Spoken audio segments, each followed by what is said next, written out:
Hello, everyone. Okay, sorry for being late to the class. Okay, just got to sort out a few things.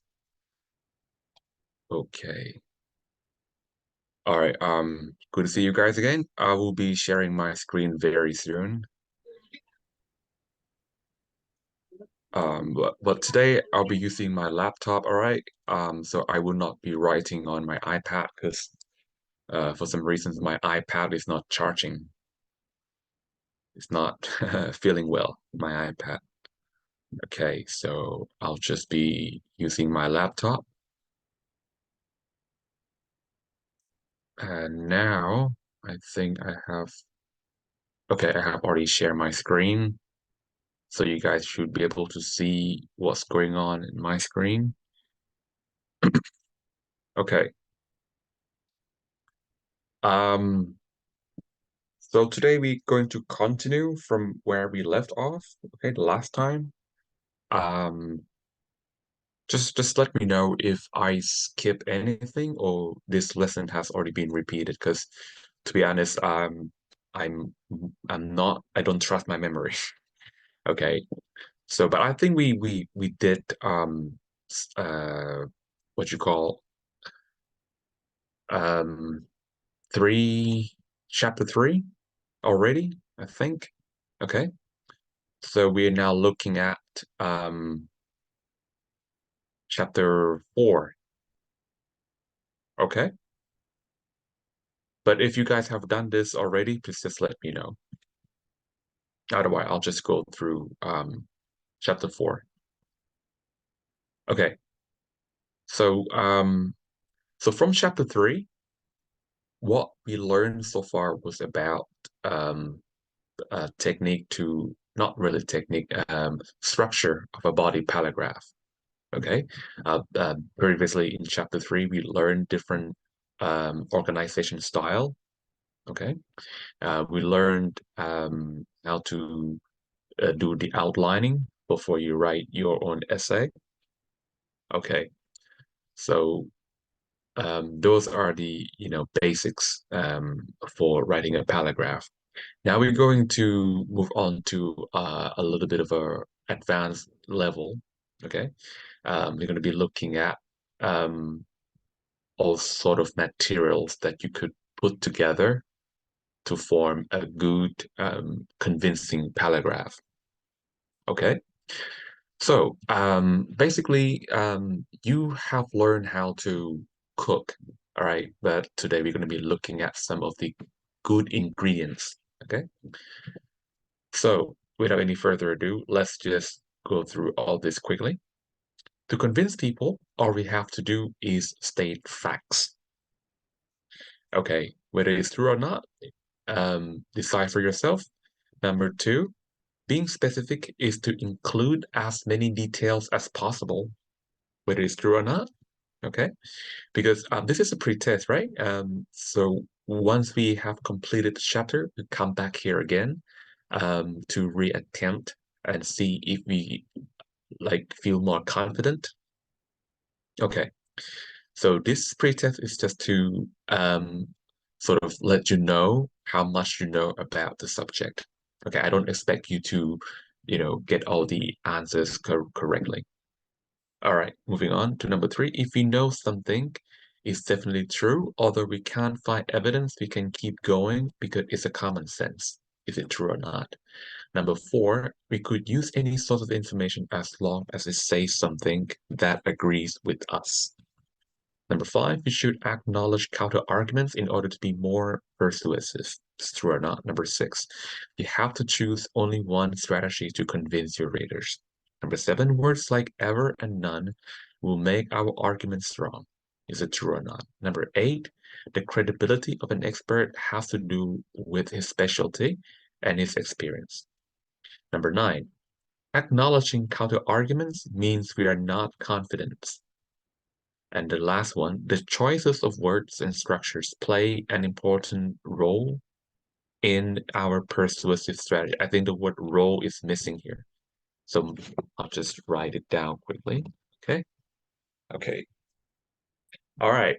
Now let's move on. Okay, so we're going to be looking at, five different techniques to make your paragraph more convincing. Okay, so starting with being specific. Okay, so what does being specific mean? Being specific is to avoid using terms that are too broad. Okay, and um, adding as many examples as possible. And basically, you sort of have to anticipate your readers a little bit to figure out what sort of doubt or questions they may have when they read your work. Okay, so you have to anticipate. Um, and and once you figure out what the questions are going to be, you then have to think about the sort of details that you need in order to um, satisfy your reader, in order to make things more clear to them. Okay, so we're going to be looking at two examples, okay, of the paragraph. So one example is a paragraph that doesn't have specific details. Okay. And when you don't add specific details, it might raise some questions. Okay. And we're going to be looking at the other paragraph with some specific details. Okay. So for the sake of comparisons, let's read the first paragraph real quickly. So it says to confirm my hypothesis. I'm just going to zoom in a little bit. To confirm my hypothesis, I asked my peers about the balance between work and play. Most of them say they thought the balance should be about equal. Several of them pointed out that because of technology, the distinction between work and home is fading, so it's especially important to set aside time for play. Okay, so obviously this paragraph is about um, conducting a survey to prove someone's hypothesis. Okay, so we don't quite know what this person hypothesis is. Okay, but to prove his hypothesis, he conducted a survey. So obviously, his question must be about how much time people think they should spend on work and how much time they should spend on, playing. Okay, should people spend more time on work than play, or the other way around? Okay, so this guy must have come up with a guess. So hypothesis is nothing but a guess. Okay, so he has his own guess. So maybe before he conducted the survey, he may have guessed that, oh, people might be thinking that, hey, you know, uh, they should sort of achieve work-life balance. So spend as much time playing as much time working. Okay, so that's what he had in mind before he conducted the survey. Okay, and then he conducted the survey. He asked people questions, okay, to get answer. And the answer they obtained will then be used to confirm his hypothesis, whether his guess was correct or not. Okay, so one problem that we see here is that he said, I asked my peers about the balance between work and play. Okay, the problem with this statement is we don't know exactly how many people he or she actually asked. Okay, when you conduct a survey to find out some, information, you don't want to um, engage only a few participants in your survey. Okay, you want to engage as many as possible. Why is that so? That is because um, we we we need um, large enough, sample size, okay, in order to extrapolate any particular behavior onto the bigger population. Okay, for example, if I I owns a company that sells drinks, okay, and say one day I came up with an idea of adding a new flavor to my drinks. Okay, maybe a strawberry drink or something. Okay, but then I want to know if my target consumers will be happy with my new flavor. Okay, so I sort of have to segment my target customers. So maybe I want to sell. So my target customer could be, young people aged between 15 and 20. Those are my target consumers, right? And if I want to sell my drinks to just young people in the city where I live, like Bangkok, for example, there are how many young people aged between 15 and 20s out there in Bangkok? Millions, right? So many. Okay. I will not be able to, knock on the door or and ask them this all kinds of questions that I have in my question survey, right? I will not be able to get all of them to fill out my questionnaires. Okay, so I need to be able to calculate a sample size, okay, which is large enough for me to know that, hey, okay, if this many people says yes to some of my question, then that is equivalent to the other, 1 million or 2 million saying the same thing. Okay. So yeah, so I need to figure out how many people I need to ask some questions. I need to get them to fill out my questionnaires. Okay, so that I can be more confident that um, okay, whatever they say is true on my survey could be applied to the rest of the population. Okay, so the numbers really matter. Okay, so in this case here, he sort of conducted a survey, but we don't know how many people he actually asked. Okay, so the validity does depend on how many people he actually asked, but he doesn't say how many. Okay, the next question is, what was the question that he asked? Okay, just because you get your desirable answer doesn't mean the question that you asked was valid. Okay, what if you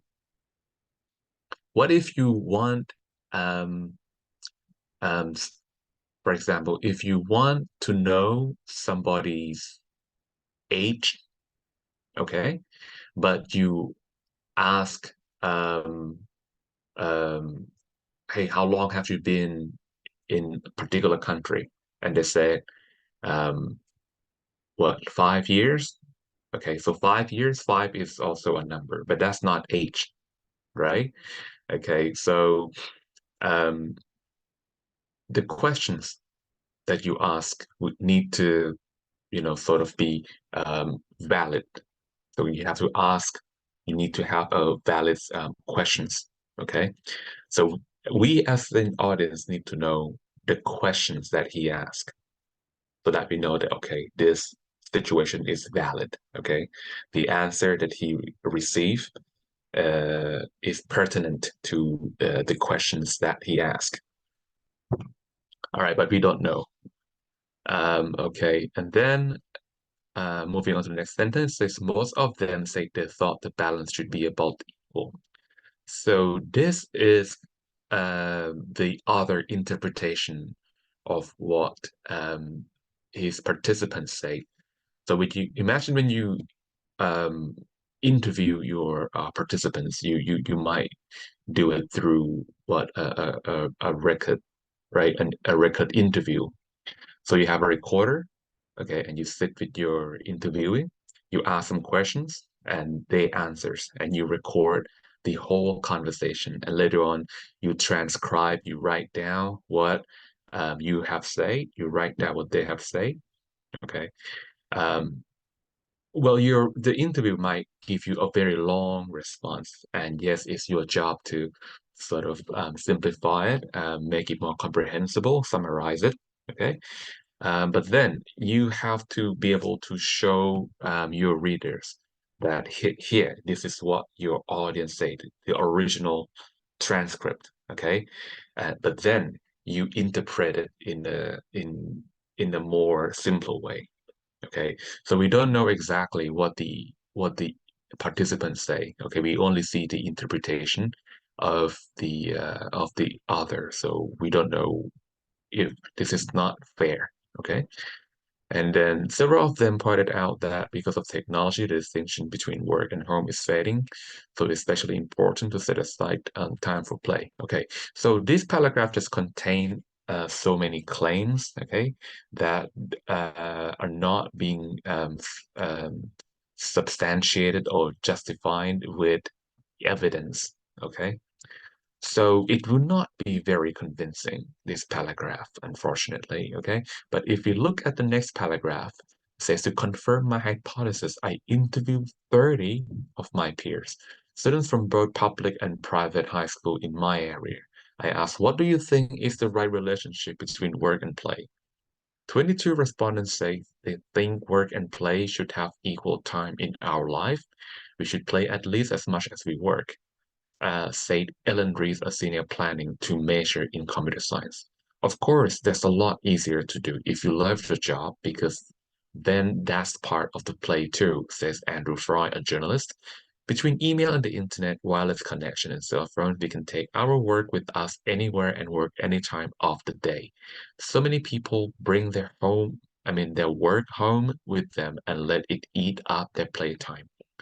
I think it's really important to set aside time each day or at least each week to relax and play, said top party and off and an office worker. Okay, so we see huge differences, okay, between this paragraph and this paragraph. Okay, first of all, when you add some details to it, it's going to become a much lengthier, okay, longer paragraph. Okay, so first we see the actual number of his participants. Okay, so he interviewed 30 people.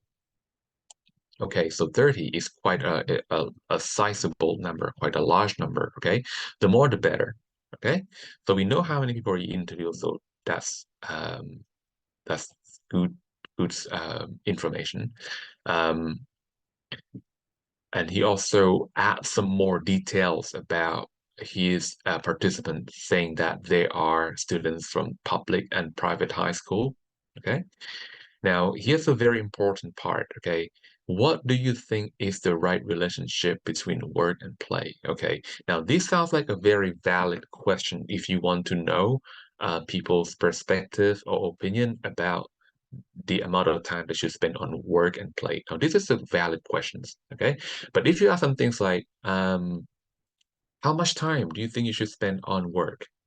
Like that, okay? Some people might say, okay, 20 hours a week, 18 hours a week, okay?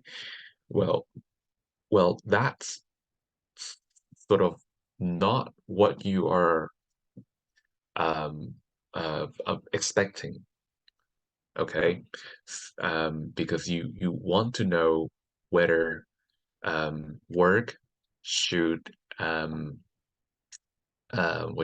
work should receive more time than play, or whether it should be balanced. But you're asking for number, okay? So that's not a very valid question. Yeah. Okay, so that is a good question. And he says 22 respondents says they think work and play should have equal time in our life. Okay, so instead of using words like most of them, which is quite vague, okay, most of them, if he interviewed 3 people and 2 people said yes, work and play should be balanced, this is already over 50%. So uh, uh, it's valid to say most, okay? Even though you interview 3 people, but 3 people isn't, that number is too low, okay? And the result that you obtain from such a low sample size might not apply to the majority of the population, okay? All right. But in this case, 22 respondents, that is more than half, okay? says work and play should have equal time in our life. But okay, that again is the interpretation of the other or the writer. Okay, so he need to back it up with the direct quote. Okay, with the actual words said by his participants. Okay, so from this point onwards, he did nothing but giving us the actual quote, okay, from each of his participants, okay? And it all turns out that, okay, every response simply mean the same thing, and every response could be interpreted as, work and play should have equal time. Okay, so this is a much more persuasive paragraph than the other one, okay, just by adding specific details. Okay, so adding specific detail is pretty much like showing evidence, okay, for claims that you make. Right. Next, we're going to be looking at the next good practice. Okay, don't include ideas you cannot support. Okay, so what is this all about? Sometimes you might think that um, certain claim or certain statement, okay, can simply be added to your assignment or your essay because it is something that people can witness on their daily life, something that you can observe, on a daily basis. Well, but that is not always true from the, academic perspective, because everything that you add to your report, okay, has to be has to have reference, okay. Why is that so? Because your opinions do not really count. Okay, as a student, you are not an expert. Okay, so your opinion holds no value. Okay, that's why you cannot relies on your opinion, okay, except of course if you are asked um, to show your opinion, then that's in that situation you are more than welcome to um, express your opinions, okay. But in most cases, in general, you need to um, refer to valid sources of information. Okay, right. So what happened if you know that something is literally true, but you cannot find any source on the internet to back it up? Okay, one way to do it is to downsize it. Okay, pick a smaller scale. Okay, here is an example. So this guy, he believed that Americans today work more hours and have less leisure time at any other time in history. Okay, so based on his observation, this might be true. Okay, and it might literally even be true in America if someone happened to like conduct a survey. Okay, it might even be, but because the size, look at the claim. He said Americans today, so that means every person who lives in America. Okay, and how would you know that that every person in America spend more time working than having leisure time? It's impossible, right? The population is too big. So what you can do is you can downsize it. Okay, you can assert a claim like, "This day, everyone in my family is working more than ever, both at home and at the office." Okay, so you can sort of downsize it from American, okay, to just American in your family. So just your family members who are American. Okay, so this is what you can do. Um, right. Okay. But this particular example is not really academic. Okay. So when you actually doing a report, when you downsize it, chances are that you might be able to find source of information that you can relate to, okay, that you can refer to when you downsize it. Okay. All right. Now, moving on to the next good practice, establish credibility. Okay. So, in our previous lesson, we talked about the use of expert opinions, okay, to justify your claim. Okay. Now we're going to look at how to establish credibility of the source of your information. Okay. Now, I understand that everyone is capable of adding in-text citation, okay, which goes in. Normally, I think people use parenthetical style, okay, like where you have surname. Okay, I'm gonna pick a different pencil color. You have a surname like that, right? Okay, of the author, followed by year of publication. Okay, I think this is the most common style that people use when you add citation, okay? And then you will have what? Some statement, okay? And then you would add a space. And this is your parenthetical style in text citation, correct? Okay, right. There's nothing wrong with it. Perfect. Okay, but this doesn't really tells your reader that your source is credible. Okay, what does it do when you add citation like this to your report? Number one, it will prevent you from plagiarism. What is plagiarism? Plagiarism is using someone idea without acknowledging it, without giving credit to the person who you who you use the idea. Okay, that's plagiarism. It's like stealing. Okay, it's not giving credit is the same as stealing. Okay, as far as you know, as far as academic writing is concerned. All right. So the moment you add citation, you are you you you are saving yourself from being accused of plagiarism already. Okay. Right. But what if you are writing some things about, I don't know, um, um, um, what about business strategy? Okay. All right. So if you're writing assignment about different level or different things that you have to take into account or theory that you have to consider when you decide on a business strategy.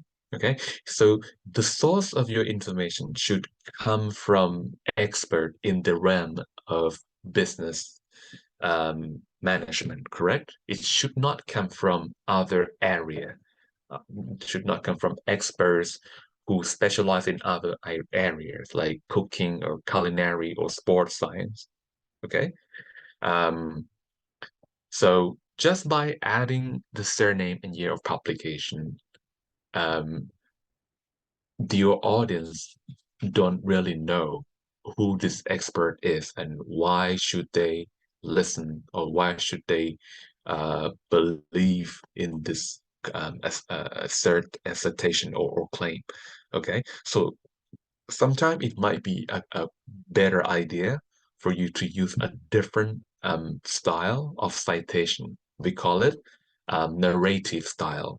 Okay, so narrative style is slightly different in that you actually make the name of the other part of your sentence. Okay, so when it goes something like this: surname, okay, and then year of publication,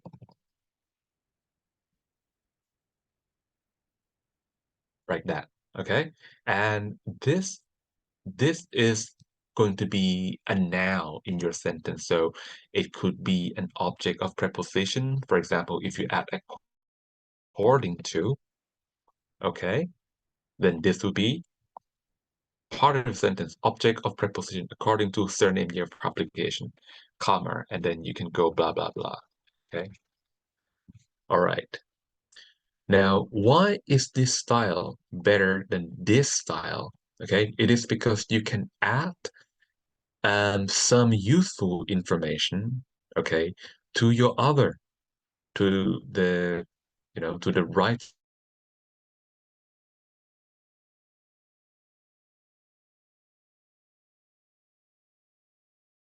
here. Okay, let me just do something. If I say some things like, if I delete this, okay,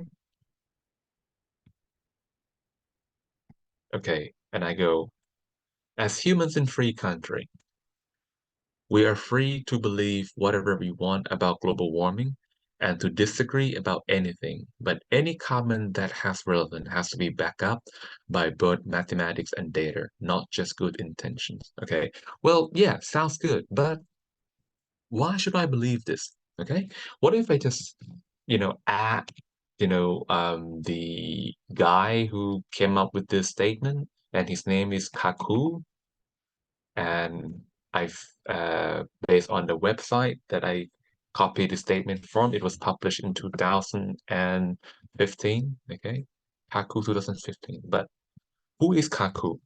Now, why should I care about this statement?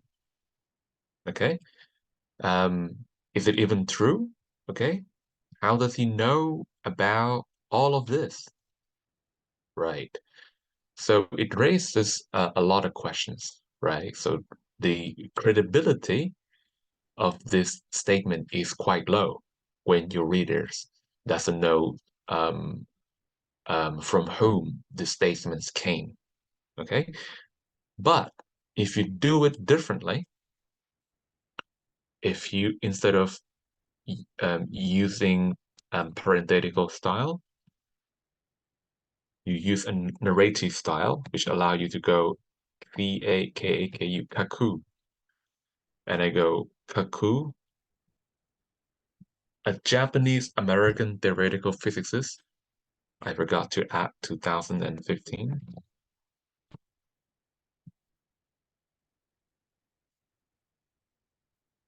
Okay, so Kaku, 2015, a Japanese American theoretical physicist and a professor of theoretical physics at City College of New York. Say, okay, so this profile, okay, this information is going to uh make your audience take the statement more seriously, okay? Because now you realize that this statement is not given just by some random guys, but from someone who holds such a high educational standard, okay?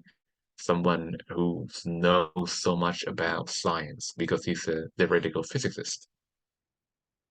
Okay, so this is going to add some what you call persuasive power to the statement. Okay, and you can only do something like this if you choose a narrative style of citation. Okay, right. So that's how you establish credibility. Okay, it's not just about adding citation, but you should also um, um, show your readers um, who your source is. Okay, why should the audience um, believe in the statement, okay, or who your thought is, and how is his knowledge or expertise are related to your field of study. Okay, we're gonna skip the exercise and moving on to acknowledging counter argument. Okay, so this is the next good practice that we should do every time we are writing a paragraph. Okay, so what is acknowledging counter argument all about? Okay, so imagine when you go when you buy electrical appliances, okay, at the mall, okay. Now, most of the time when you step into any store, you can imagine, sell persons approaching you and trying to talk you into buying their products. So let's say you're buying a television, okay? Now, that person would try to convince you by telling you all the benefits, all the advantages about his particular model of television from his brand, okay? So he might even um, go so far as to attack other brands for not having the same quality as his, okay? Now, what happened? How would that make you feel, when you're in such a situation? Okay. For me, I don't know about you, but for me, I would feel very uncomfortable and I would not really want to listen to the rest, whatever he has, left to say, because already I feel that this person is a little bit biased. Okay, and I don't even know if he's telling the truth because obviously he's going to be um, promoting his brand. So at the end of the day, he just want to make sales so he can get some commissions. Okay, so whatever he say is just for the matter of, you know, getting me to make purchase decision. That's it. Okay. So when you listen to a biased person, you don't really think that the information that he give you is valid. That's what happened. Okay. But if you go to, I don't know, you speak to um when you read a review, okay, maybe when you read the review of a television, like before people go and buy their um television today, many smart consumers would read or would watch reviews, right, on YouTube, okay? Not they don't just go to the shop and speak to the salesperson because they know that the salesperson will not always give, truthful information. Okay, so the we rather um, watch YouTube video reviews on, different television models that we go and buy them. Okay. Now, when you watch, those reviews, okay, they don't just talk about the positive aspects of the model, but they also talk about the negative aspects of the model. Okay. So they highlight both pros and cons. Okay.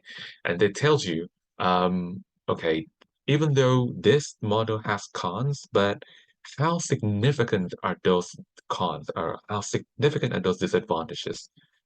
And are there any way to get around those weaknesses? Okay. So when you listen to something like this, okay, you feel it's make you feel more comfortable, okay, and also increase your chance um of making a purchase decision, okay, because you know that the information that you receive is valid. Okay, right. So acknowledging counter argument is all about understanding um the pros and cons, understanding what people who think differently from you might think. Okay. So it's in many circumstances, okay, particularly in argument essay, when they're asked whether you agree or disagree with something, of course you're going to have your own opinion. You have right to agree or disagree with anything, but whatever your point of view is, you need to understand what other people who think differently from you think.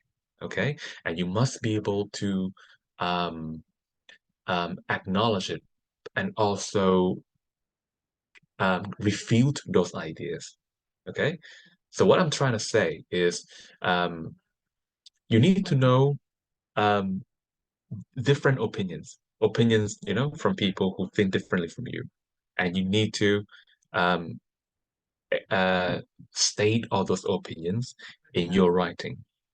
Okay, but in a way that you can refute, or in a way that you can challenge. Okay, like this person, this is what he says, but what he said is not 100% true. Okay, or it is an old information, is no longer valid nowadays. Okay, something like that. Okay, so let's just take a quick look at an example of argument that contains acknowledgement, okay, of opinions that is different from his. Okay, so we're going to take a look at a non-academic situation first. So we're going to look at two different versions, okay, of asking someone to lend a car. So if you look at the first example here, John, can I borrow your car? Tomorrow morning, I have a job interview. I can't get there by bus. I really want this job. What do you say? Okay, so if you ask this, say you owns a car, and if someone wants to borrow a car from you, and this is how he approached you, would you be willing to lend him a car? Okay, think about it. Now, read the next paragraph. John, I know you don't like to let other people drive your car, especially since you put so much time into rebuilding it. But I'm hoping you make an exception. I have a job interview tomorrow, and I can't get there by bus.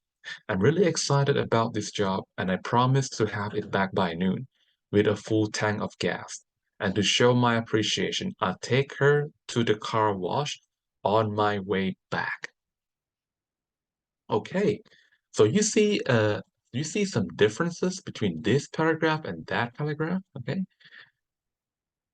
so in this paragraph, John, uh, the person who want to borrow this, okay, doesn't show acknowledgement of the opposite side, okay, of people who think differently from him. In this case, it's a car owner. Yes, you want to borrow the car, but as a car owner, the car owner doesn't really want to lend his car to anyone. Okay, you want a car, but the car owner doesn't want to lend his car to you. So you have to understand from the perspective of the car owners, why doesn't he want to let you borrow his car? You have to show that. You have to show that you understand. Okay? But this guy doesn't really show that he understand um, from the perspective of the car owners. Whereas this guy shows that he does understand. Okay? He says that I know you don't like other people to drive your car. Why? Because you put so much time into rebuilding it. So he acknowledged from the perspective of the car owner that, car owners must have done so much, put so much time and so much effort into his car. So he want to keep the car safe and clean, doesn't really want, other people to um, take it for a ride and, give it a bad treatment. Okay, so he acknowledged it. Okay. Um, so once he acknowledged that, he said he promised to have it back by noon with a full tank of gas. Okay, so he knows how to to take and to give. In order for him to, take something, he has to be able to give back as well. Okay, so this person, I think, will have a better chance of getting a car, to go for his job interview because he understand uh, um, the car owner. He showed that he understand the car's owner. Okay, so he's more likely to to to be approved to borrow a car. All right. Now, Now we're going to look at a more academic example. Okay. So this example is about argument over school uniform. Okay. The argument is, should school uniform be mandatory for public for all public school students?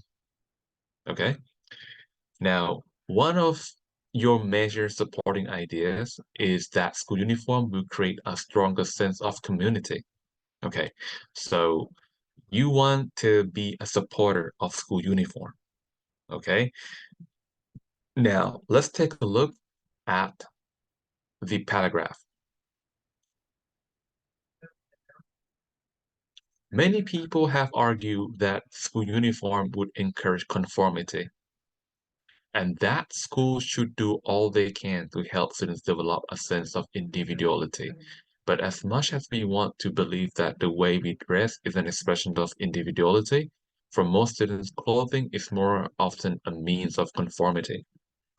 Students want to dress like their peers. They want to wear the same brands and the same styles as their friends or people whom they wish were their friends. It is the rare students who truly use clothing as an expression of individuality. Okay. So his main argument here, all right, his main claim is that he supports uniform. But interestingly enough, why do you think he began his paragraph by saying that school uniform encouraged conformity? Okay. Now he does that. Why? Because he wants to show acknowledgement of counter argument. Because he knows that not everyone who read his paragraph would agree with him. You know, some people who read this paragraph might be advocates of casual clothing. Okay, right. So by stating this, he actually showed that he can read the mind of people who, disagree with him. Right. Okay. So but he doesn't really suggest that this is his idea. Why? Because he used reporting a verb, right? He said many people. So it doesn't mean him. This is not his belief. He says many people have argued that school uniform would encourage conformity. Okay, so this is we in academic writing we also call this concession. Okay, so concession is the same as acknowledging the opposing view, okay, the opinion that is different from you. And that school should do all they can to help them to develop sense of individuality, okay? So he started off by pointing out, you know, opposite argument, but then after this sentence, he challenged this, okay? He managed to challenge this claim by saying that as much as we want to believe that the way we dress is the expression of individuality, for most students, clothing is often a means of conformity. So basically, he's telling you that um, um, school uniform doesn't really promote the ideas of conformity. It's actually the the casual clothing that promotes conformity. Why is that? Because people want to dress up like their peers, like their friends. Okay, if their friend wear this particular brands, um, you would probably want to wear this particular brand as well, so that you can be part of the group. And that is what he recognized as conformity. So school uniform doesn't really promote conformity. Okay, it's actually the casual clothing style that promote conformity. So that's how he um, um, make a concession and refutation regarding um, school uniforms and conformity. Okay, now we're going to. I think I would like to encourage you guys to do exercise 4. Okay, um, so what you have to do here is take a stand on the following issue. So here is a statement, okay? Online shopping is better than physical shopping. You can either um, you can take some time to think about the statement, whether this is true according to you or not. Okay? Now, whatever your opinion is, you have to write a paragraph to show acknowledgement of the opposite view. Okay? So I'm gonna give you guys some time to come up with an idea. Okay, so you can use the brainstorming technique pros and cons. Okay, so what are the disadvantages of online shopping? What are some advantages of online shopping? Okay, at the end of the day, you have to take you have to take side, okay? You have to take a stand on this issue. So you can either take side with those who support online shopping or those who support physical shopping, okay? Right. So let's give us, but it's almost a break anyway. So I'm gonna give you a 10 minutes break, and during the break, okay, I would like you to think about the pros and cons of online shopping, okay? And then we come back and do these examples together.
Okay, so we're back. Okay, so let's take a look at this question here. So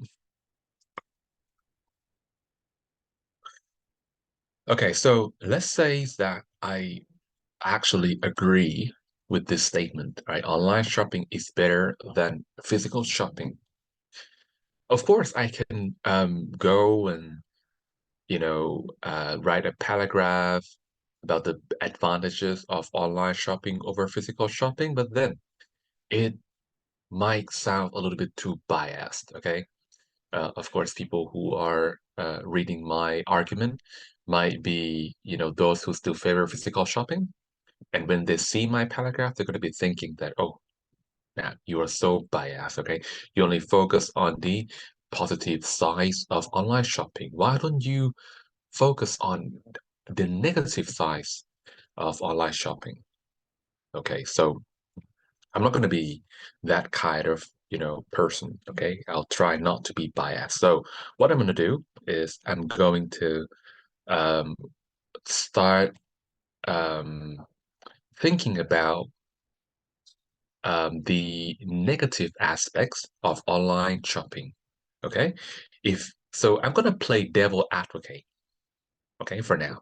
Of course, I like online shopping, but I have to, be in the shoes of people who dislike online shopping and try to understand why they think the way they do. Okay, so first off, gonna start by looking at negative, or I'll just why some people don't like online shopping.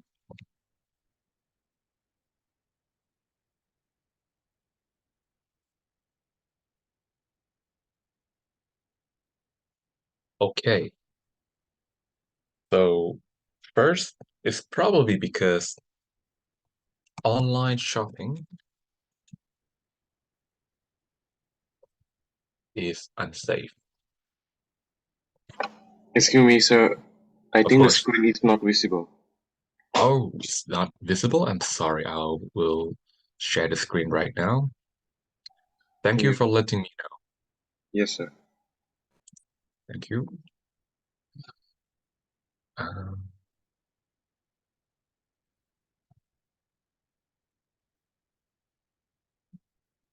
okay, so now my screen is being shared. All right, so why some people don't like online shopping? Well, first could be the fact that online shopping is unsafe. Okay, so um, back in the day, there may be cases where buyers pay for the products that the products were never delivered to them.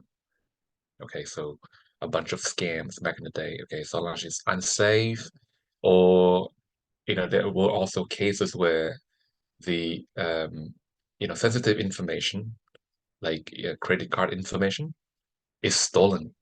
Okay, or somehow intercepted during transaction. Okay, so people who possess or who have access to that sensitive information could use, someone else's credit card to, buy other things without the knowledge of the actual owners of the credit cards. So online shopping is unsafe from that part of view. What else? Um, well,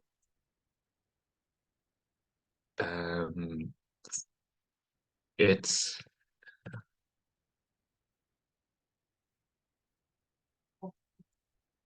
um, I might say online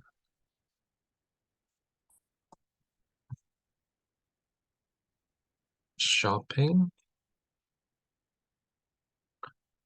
um, does not enable tasting of a product before buying. Okay, so just an idea. Okay, so suppose you can come up with this two negative aspects of online shopping. Okay, what you have to do is you have to think about how you will counter each of this. Okay, before you go on and write about millions of benefits of online shopping, you have to be able to attack all these two opposite views. Okay. And the good news is if you can actually attack each of these fields, you can literally turn this into the benefits of online shopping. For example, if I can argue against the idea that online shopping is unsafe, what happened is I can actually turn this idea into benefit of online shopping and say that online shopping is actually safer than offline shopping. Okay. So it's like you steal the weapons from your enemy and make it your weapon. Okay, it's something like that. Okay, so how would I go about writing a paragraph? So I'm going to need um a, a linking device to show two contradictory statements. Okay, so I can use something like while or although. Okay, while. Okay, or although I'll just stick to while. Okay, while online shopping,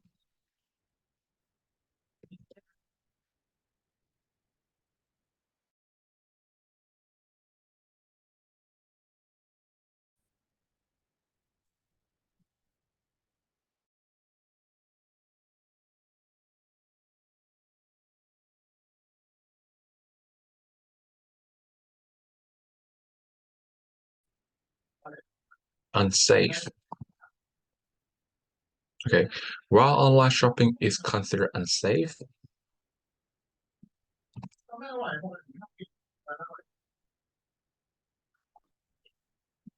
actually, let me do this. I'm going to write two paragraphs. Okay, so one paragraph will be about concession and refutation, and the following paragraph will be about the the advantages of online shopping. So let me just go back to brainstorming, okay, and ask some more questions before I write a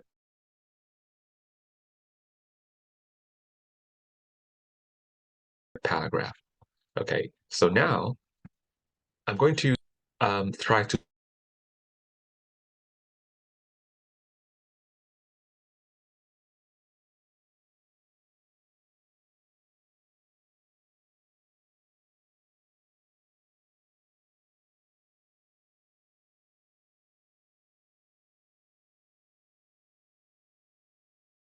that the offline counterpart.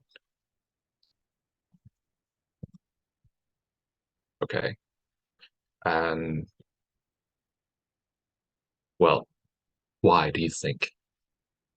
Well, for one thing, it's much more convenient, isn't it? It's much more convenient. So you can always talk about how easy it is to make an order, how easy it is to make a payment and have your products delivered to your front doors without, you know, making more than, a few taps on your smartphone screens. So it's much more convenient and you probably get things at much lower price. Okay. Okay. Better, let's say better price or better deal. Okay.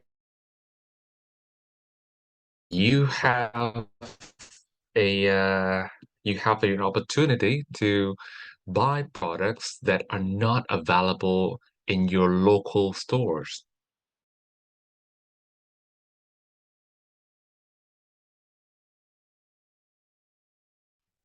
Okay, or you can our opportunity, okay, to buy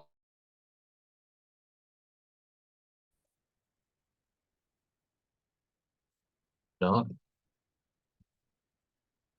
available locally. Okay, so there's going to be two paragraphs. So the first paragraph, I'm going to acknowledge the counter argument. Okay. And the following paragraph, I'm just going to focus on the positive aspects. Okay. So you sort of have to think of the situation as a friction. Okay. Imagine when you try to move a car that is parked right in front of you, you know? Imagine when you go to a shopping mall, okay, you park in your slot and some cars, just just park in front of you. So it's block you from, leaving the car park. So you have to, give it a push. You have to push that car that is blocking your way, right? Now, when you start pushing, it's not going to be so easy because of the static friction coefficient.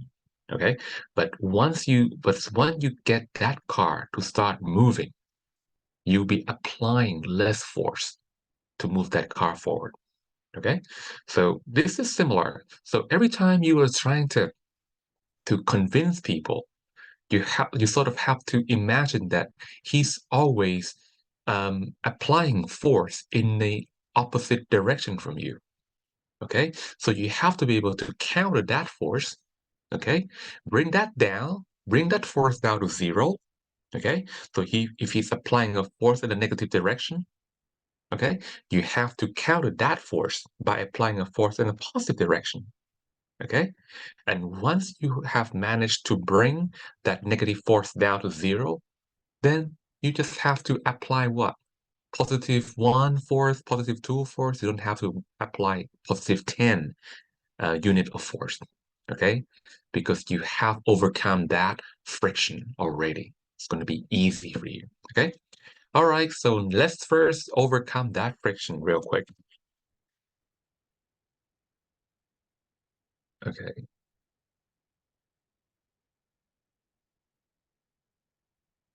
Um, to some people, let me just use a different color.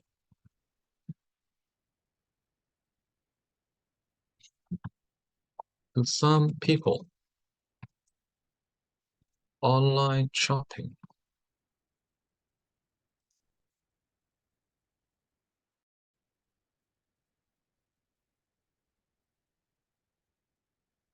some people, to some online shopping is unsafe, is considered unsafe. Okay. Now I'm going to explain why people think the way they do. This is probably because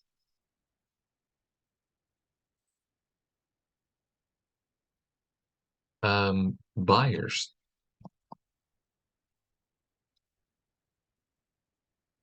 in the olden days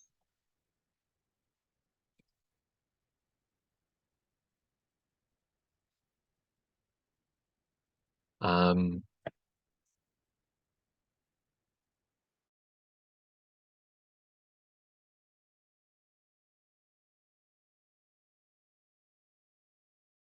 fell victims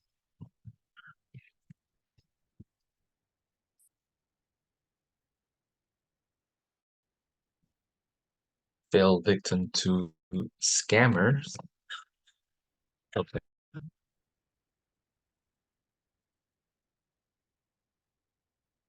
who either stole their credit cards, okay, or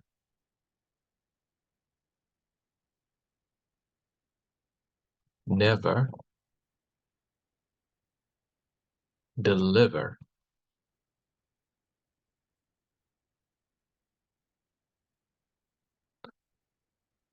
the products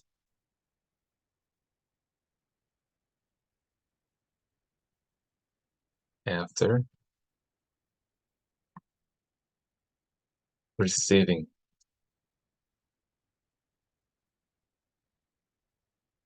the money.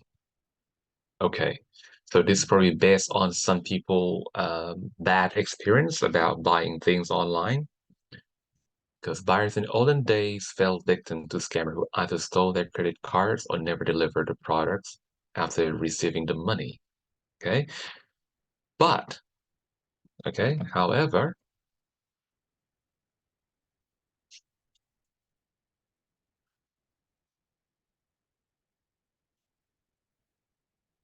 this um, forms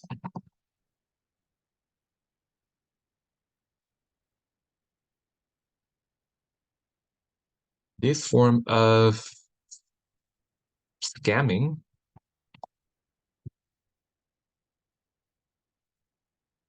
are unlikely to happen today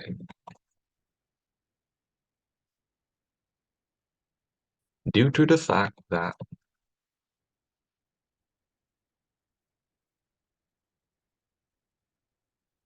um, the majority of shopping platforms, such as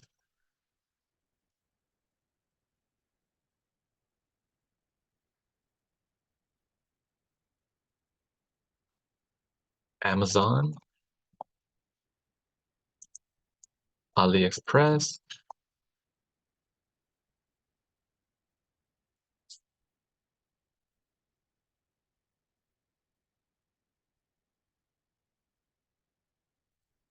and eBay. I'm not sure if it's still common today. Back in the day, I bought a lot of items on eBay. This form of scamming unlikely to happen today due to the fact that the majority of shopping platforms have um, consumer protection policy. Okay.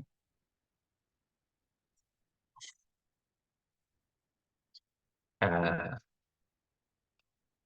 the payment system is considerably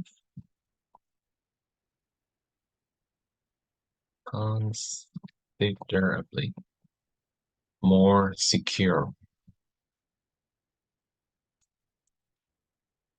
Okay, so from here to here, I'm just trying to play the devil advocate and try to understand from the perspective of of non of of non online buyers.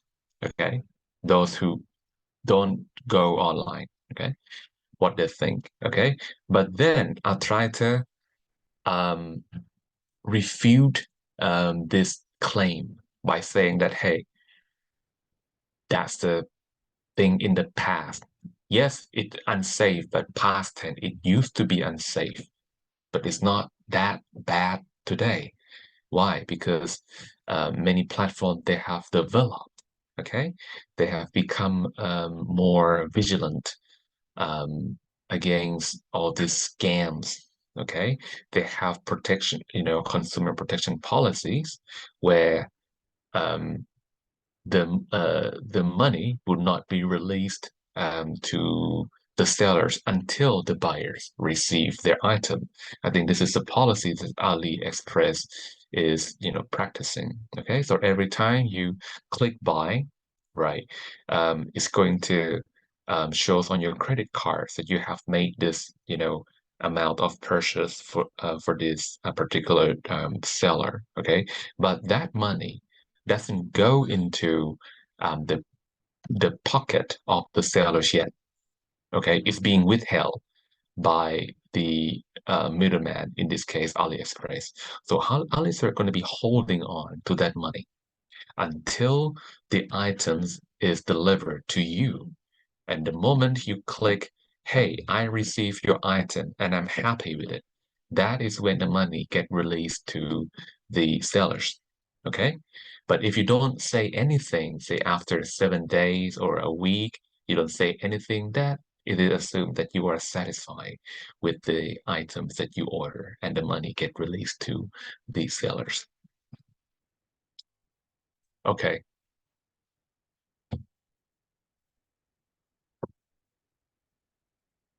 right. So this is the concession refutation paragraph. Okay, so I have acknowledged the counter argument. Now I can move on to talk about advantages of online shopping. Okay,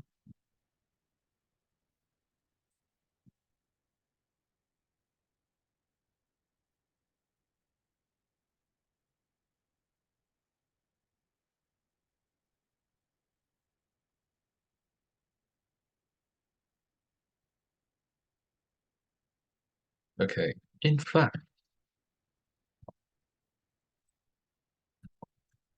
online shopping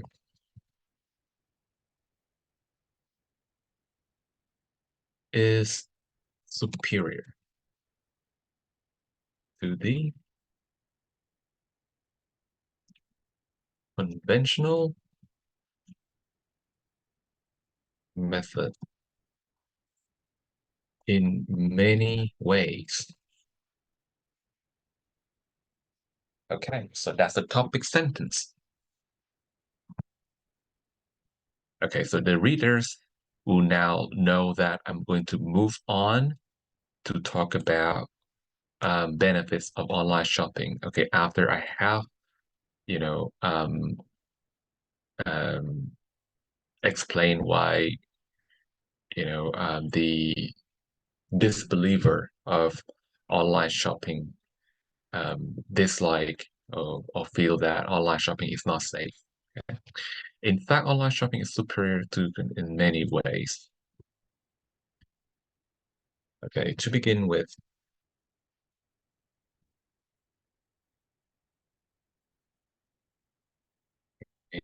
ways to begin with,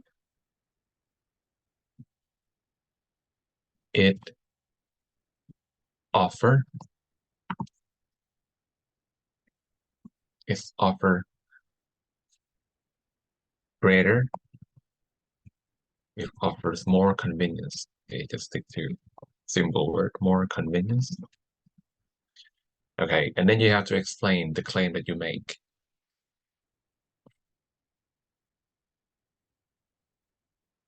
Unlike unlike the unlike the old way of traveling to to a shopping mall. Okay. Unlike the old way of traveling to a shopping mall, finding a parking spot,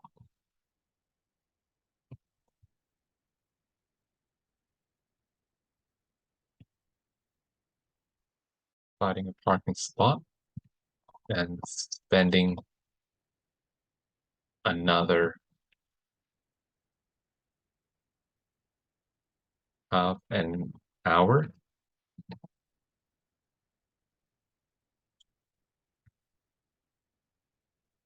roaming around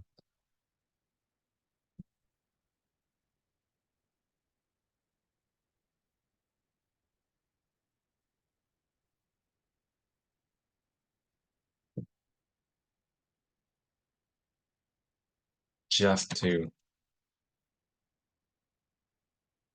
grab a few items, like a can of tuners or something. and spending another half an hour roaming around just to grab a few items.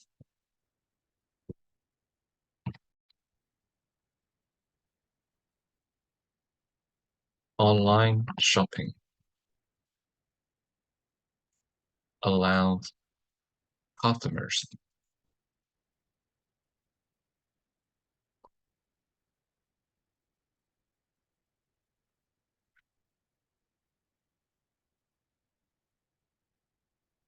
to have their items delivered to their doorsteps with just a few taps on the screen without having to leave the comfort of their home. Okay, so first point, check. Moving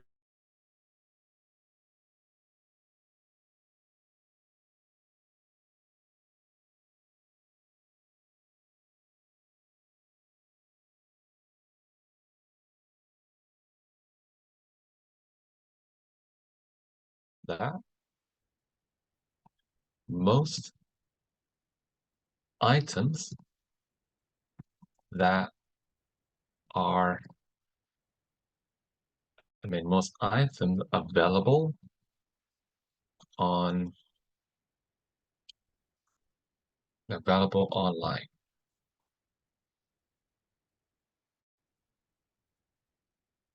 are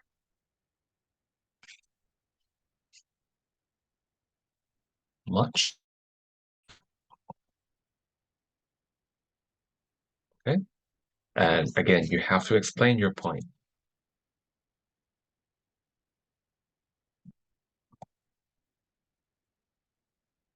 This is because online stores do not have to bear the uh, cost of hiring employees. Okay, doesn't have to bear the cost of hiring too many employees.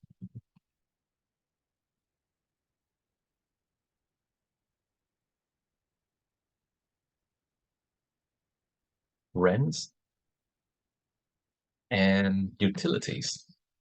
Maybe some, right? But probably not so much. They probably only need some place like a warehouse to keep their items, and that's it. Okay. And whenever the sales are made, they just have to send someone to the warehouse, pick the items, and deliver. This is because online stores do not have to bear the cost of hiring too many employees, rent, or utilities. Should be using or. Okay, that's why. Because the upfront costs are low, then they don't have to charge the customers too much.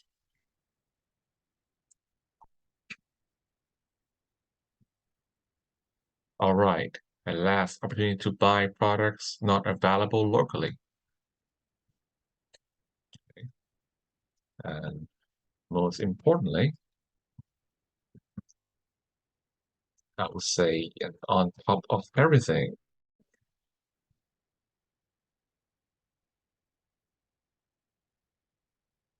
online shopping gives buyers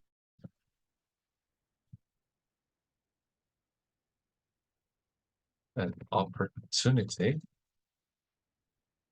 to buy products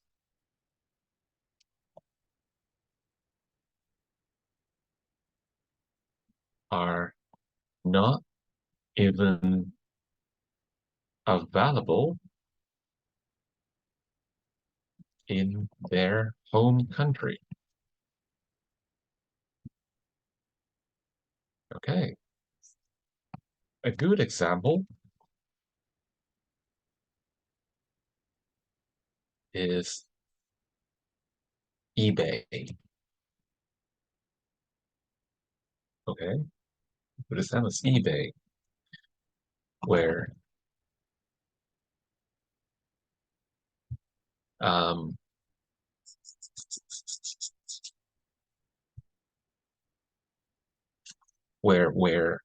members, okay, member of a good example is eBay, where members can buy,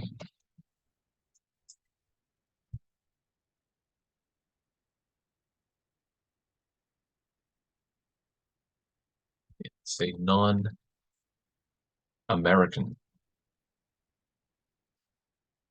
members, okay, and buy items from local stores in the US, okay,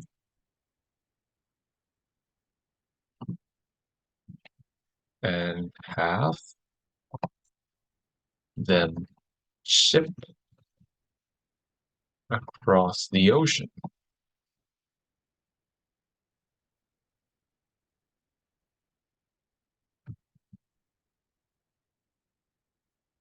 shipped across the ocean.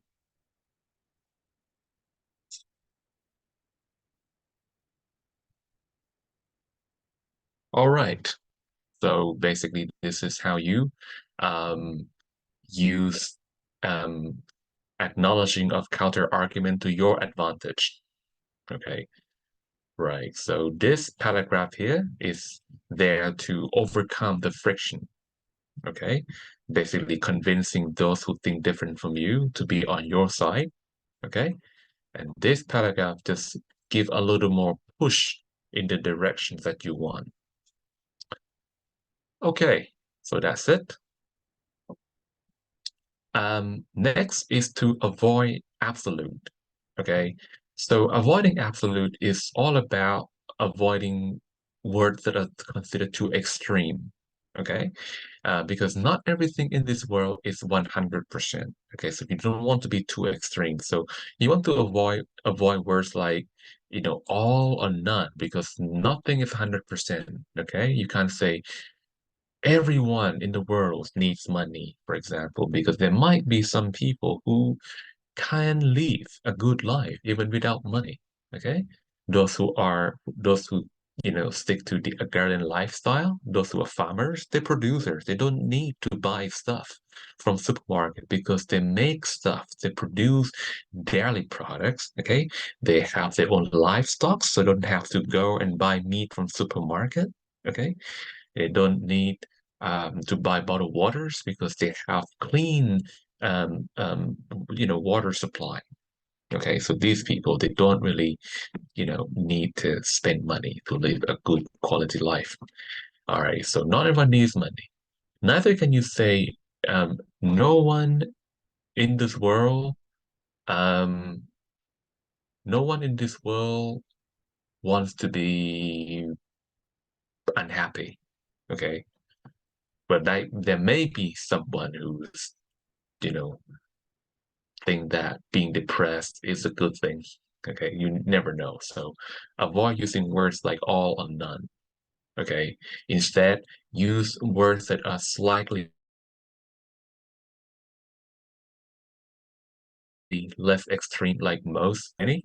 Okay, better yet, if you can use numeric, if you can use numbers, that is even better. But you can only use number provided that you have a source of information that you can refer to. Okay, because the moment you want to be that specific, like 75%, then the question is, how do you know it's 75%? Okay, where do you get this information from? So you need to make sure that you have your citation. You need to have sort of information available for your readers to have access to. Okay, so that will be all. Okay, about chapter 4. We will worry about how to write introduction and conclusion in the following chapter. Okay, so let's go back to let's go back to the true and false. All right. So we're gonna do this one more time and see if we can, answer each of these questions better. So to convince people, all we have to do is state facts. Is that true or not? Unfortunately, this is false. Okay. To convince people, we just need to be able to integrate different types of supporting materials, but also we need to be able to execute some of this good practice. Try to be specific, don't include anything you can't support, establish credibility, acknowledge counter argument, and avoid absolute. So you need to keep this five um, uh, good practice in mind, okay?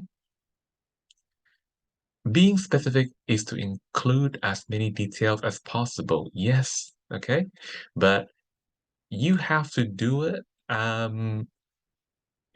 without overloading your audience with unnecessary details. I mean, you sort of need to know when the questions are going to be raised. Okay? Like, you don't always need to give details that, won't, matter to your readers. Like, um, like for a statement like, um, uh, parents need to be able to keep an eye on their children. Okay. You don't have to say two of the parents. Okay. You don't even need to give example about who the parents can be, right? You don't because no one would care. Okay. Parents are just people who have to take care of the children. It could be the mom and the dad, it could be uncle, aunt, whatever. Okay. So those details are not necessary. Okay. If we know that something is definitely true, although we cannot find evidence, we can keep going because it's common sense. This is not good, right? This is false. Okay. You still need to find, a source, online source of information. Okay. So, just because something is true according to your common sense, it doesn't mean you can literally state that in your assignment unless you have some source to refer to. So scale it down a little bit, okay, to the point where you can have, where you can find information online. Number 4, we could use any source of information as long as it says something that agree with us. Well, to be honest, I do this all the time, but um, technically this is false, okay? Um, it's not that we can't use information that agree with it. I mean, of course, we want to use information that agrees with us, but the thing is, that sort of information has to come from a respectable, um, that information has to come from a respectable source as well. Okay, it has to come from someone who specialize in the area in question, right?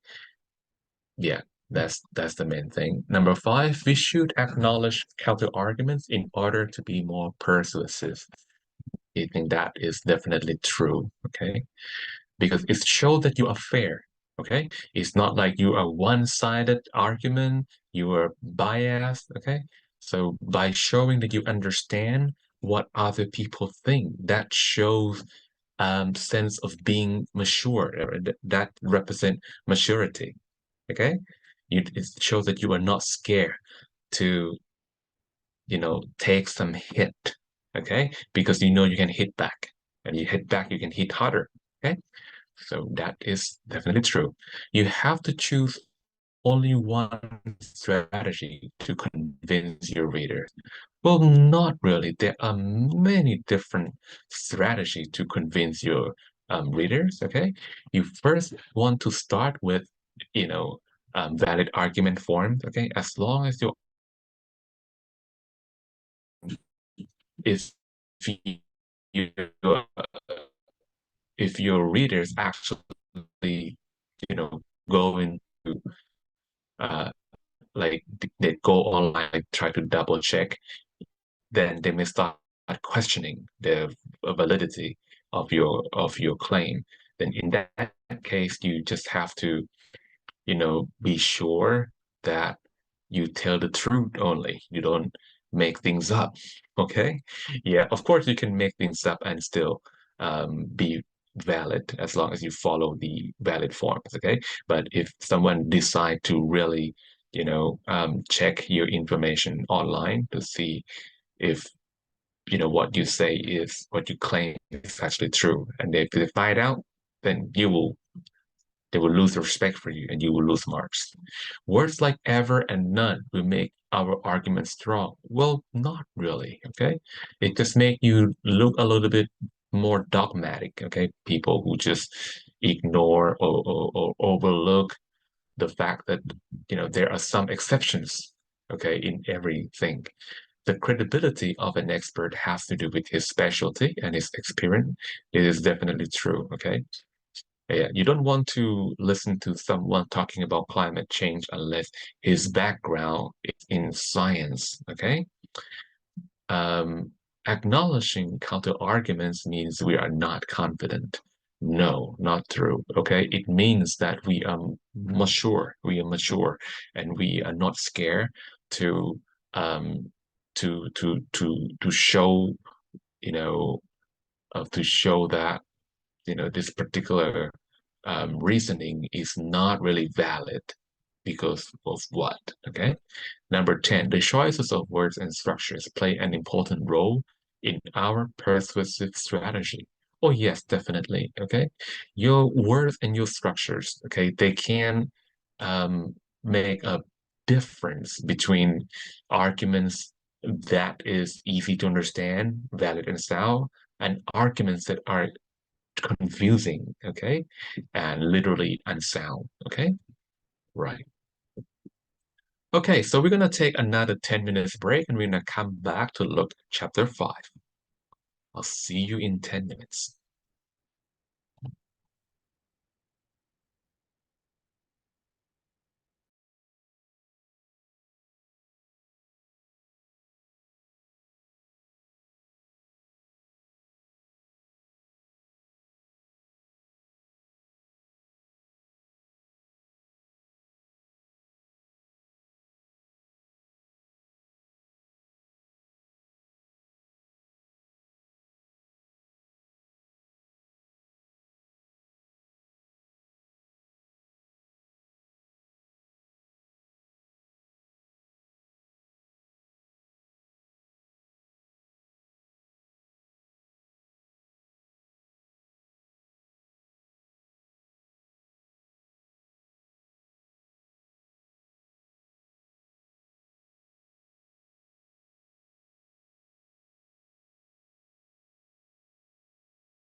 Okay, so we are back. Now I'm going to open a new file. Okay,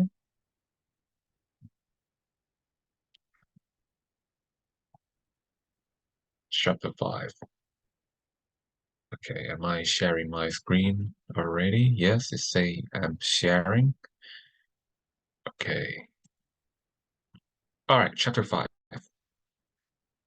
So, for this chapter, we're going to look into how we could construct our first paragraph, aka the introduction, and how we're going to write our conclusion.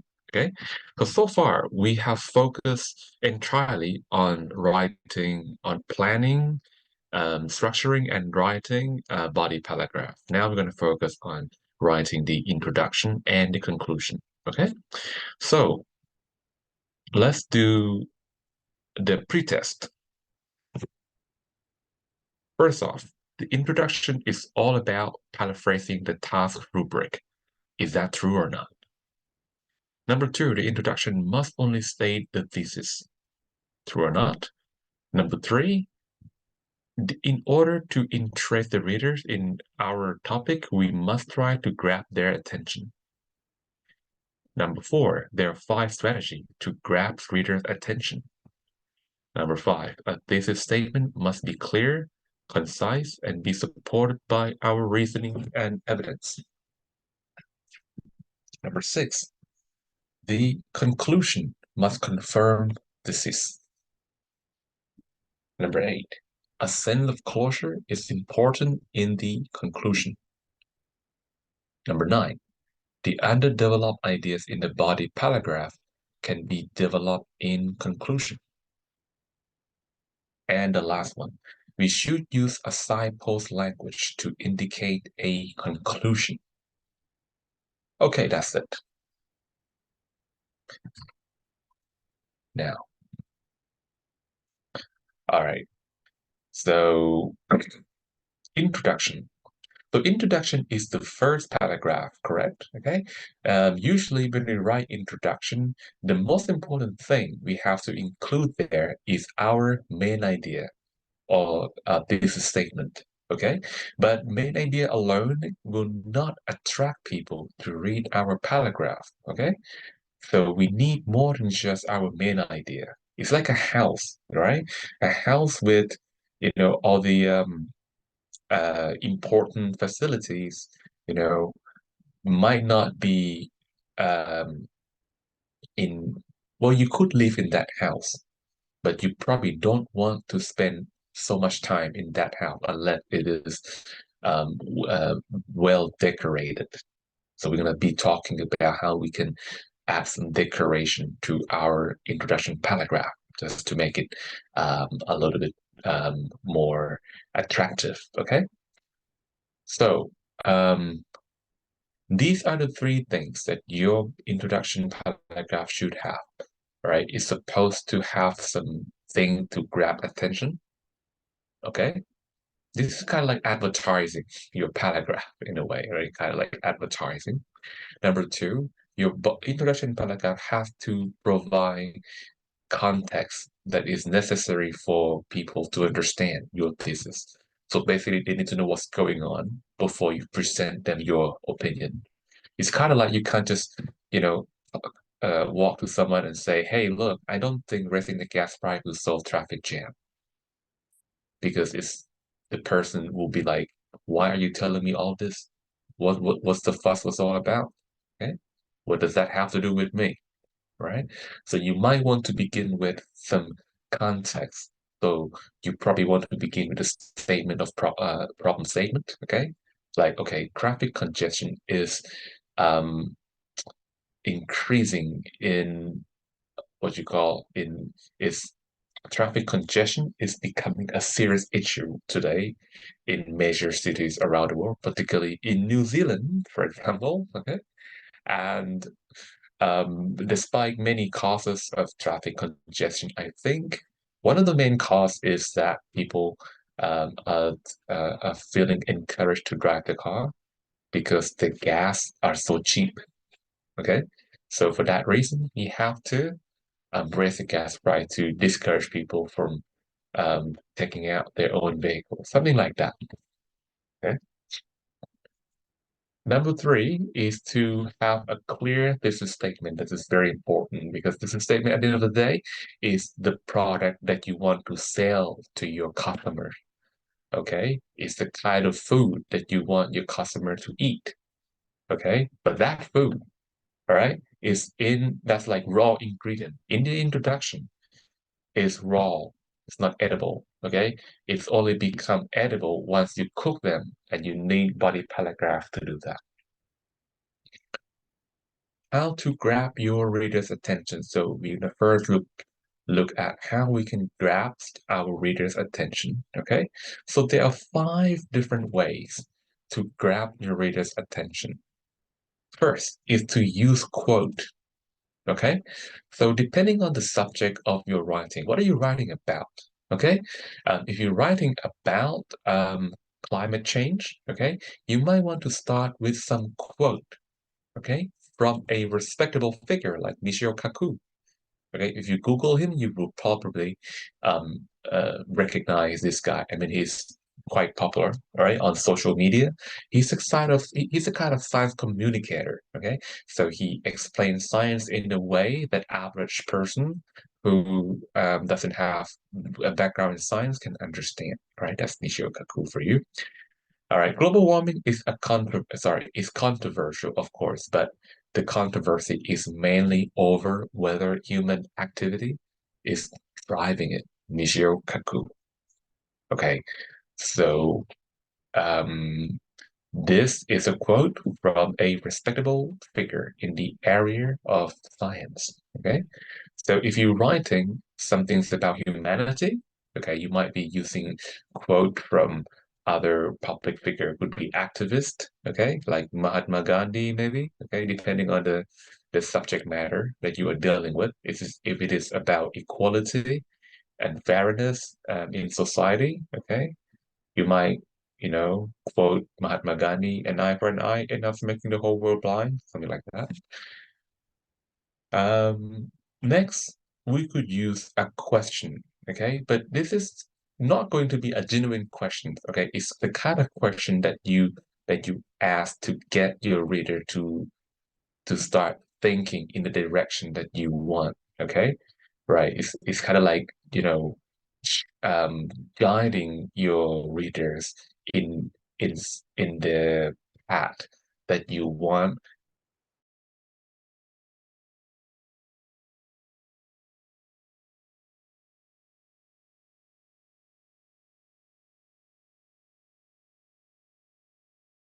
So I can ask some thought-provoking questions like, how prepared are we to face climate change in the scale we have never experienced before?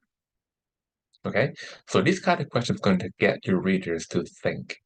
Okay, they may not have a straight answer, but they will start to think. Okay, yet they might even expect you to be able to answer these questions. Okay, so if this question is interesting enough, okay, it will engage your readers. It will make them want to read more. A surprising statement or fact. Okay, cows produce more methane than oil industry. 20% of US methane gas emissions is produced by farm cattle, birds, and farts. Okay, so who would expect cows to be one of the major emitter of GHG, right? All those innocent cows in the farm, feeding on grass, right? They actually contribute to a lot of emissions of pollution, right? In the US, 20% of methane gas comes from cows, right? Okay. Next is an imaginary situation or scenario. Again, says I'm writing something about climate change, okay? And I want to capture my reader's attention. I can just make up a situation, okay, and get them to visualize, okay, just to attract them into, my um, paragraph. You wake up one day in the morning surrounded by salted water that you cannot drink or use. The temperature is extreme and nothing but the wind can cool you down. You row out your boat to reach the nearest land, but it is so dry that no.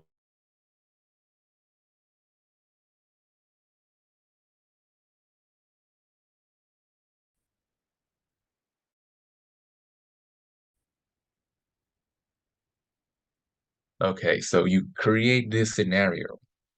Okay, you create this scenario. This is not happening yet. Okay, but you say that this is the kind of thing that you will face with on a daily basis if you don't do something about climate change right now. If you don't do something to stop, or to lower the amount of carbon emission, this is what's going to happen. Okay, so this is going to establish fear in the you probably get their attention because they don't want to be in a situation. So they expect, you to come up with a solution so that they don't have to be in this scenario that you have shown. Next is interesting background information. So from Stone Age to the age of industrialization, it was the greenhouse gases and the sun radiation that have been keeping all living things alive. Okay, so this is interesting. Interesting information could be something that go against people's intuition, go against what the majority believe, right? Because if you ask anyone today, global warming, they tend to look at global warming or greenhouse gases, okay, that are the agents of global warming in a negative light, right? When everyone hears words like GSG, they think about, oh, this is going to cause our global temperatures to rise, going to cause heat wave, okay? Now, the next year's summer is going to be much worse, okay? Like this year's summer is already very bad, right? Average temperatures in some part of Thailand was at what, 40 degrees Celsius? That was beyond hot, okay? It was quite unprecedented, right? That's rise in temperature, okay? It has never happened before. Even my mother, who's over 60 years of age, and she's 65, she said she has never before in her life has this temperature been this high. This is the highest, okay? This is at the peak, right? Okay, but who would know that it's actually the greenhouse gases that allow us to not be in the ice age. Okay, imagine between, too hot and too cold. Too cold, like in North Pole, where you don't even have, like, you can't even grow crops. Too cold, right? Okay, it's greenhouse gases that save us from the Stone Age. Okay, because with greenhouse gases, our global temperatures can be warm enough for life to start growing. Okay, okay. Now,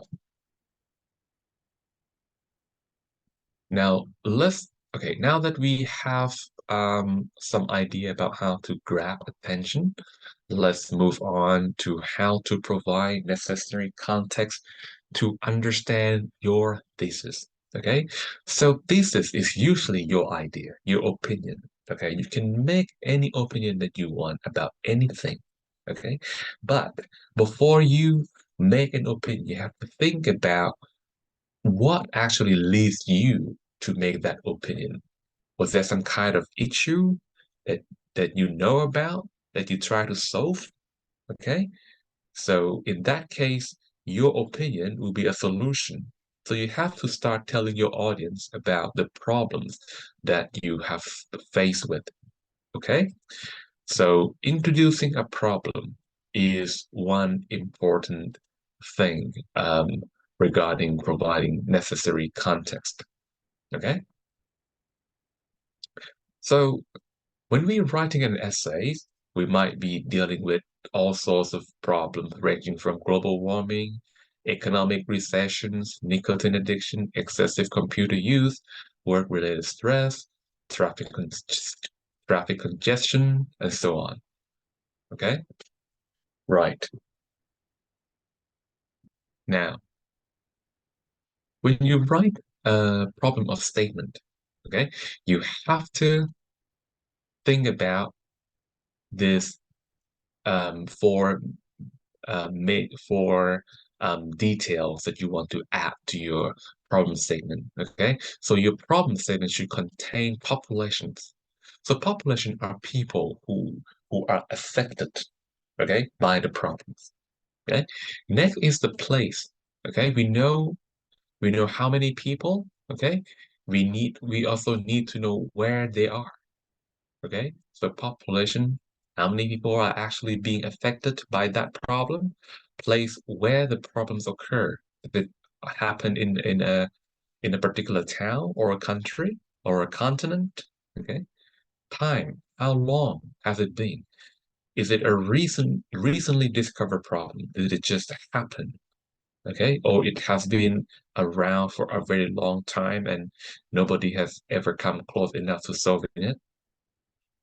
Or okay, how much of a concern is this problem? Okay, do most people worry about this? Okay, or it's just something that doesn't really cause everyone trouble.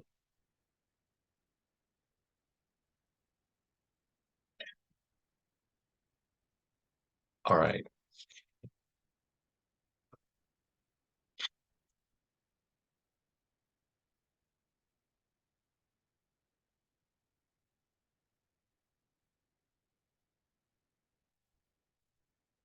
all right. So now that we know all these aspects that we need to add to our problem statement, now let's begin writing a statement problem. I mean, yeah, a problem statement.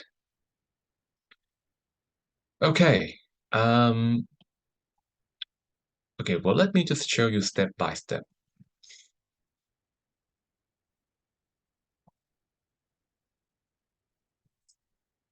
Enable editing.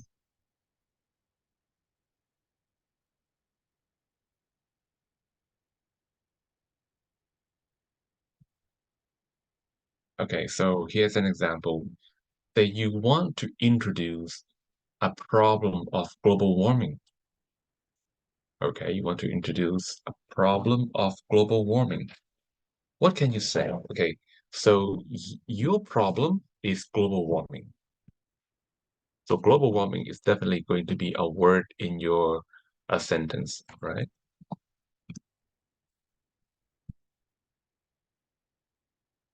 Okay, but you have to add what um, details regarding population into your statement. Okay, so um,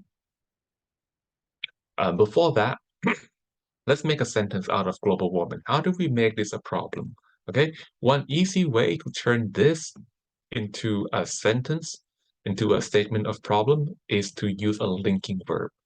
For example, global warming is a problem. It is already enough.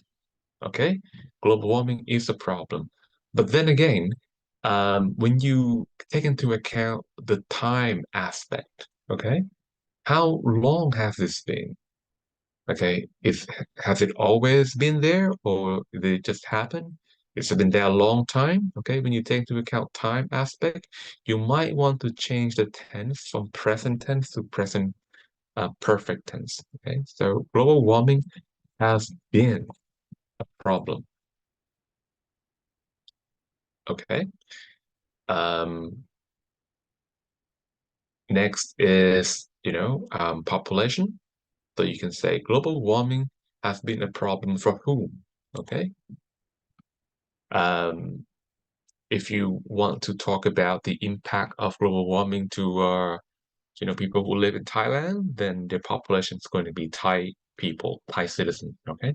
Global has been problem. Okay. Among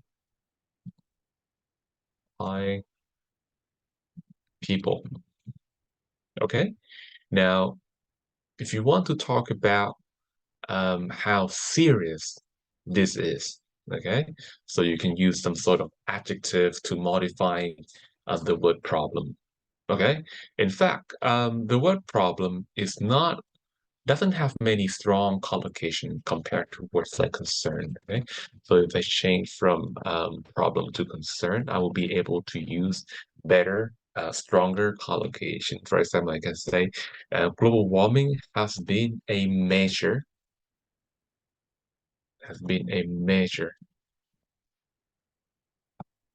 concern. I can also use words like has been a great concern or grave concern. Okay, grave, grave, grave concern. Okay, but some of these words do not collocate with problems. Okay, like you can't say grave problem because they're not collocation. All right, but I think you can say major problem. Anyway, let's stick to the word concern. Global warming has been a major concern among Thai people. Okay, now you want to add some dimension to time. You could say for a number of years. So global warming has been a major concern among Thai people for a number of years. Okay, so this is an example. Okay, another example is this. Over the past 5 years, global warming has become a serious public concern all over the world, especially among island countries. Okay, so in this particular statement, we have the time dimension. Okay, over the past 5 years, we have population dimension. Doesn't affect just a few people, but everyone. Okay, we have place dimension all over the world. Okay, and to be specific, okay, it's island countries. Okay, right. So that's how you write a statement problem. I mean, a problem of statement. I keep, um, yeah, saying it wrong. Okay, statement problem. Okay, or sorry, problem statement or statement of problem.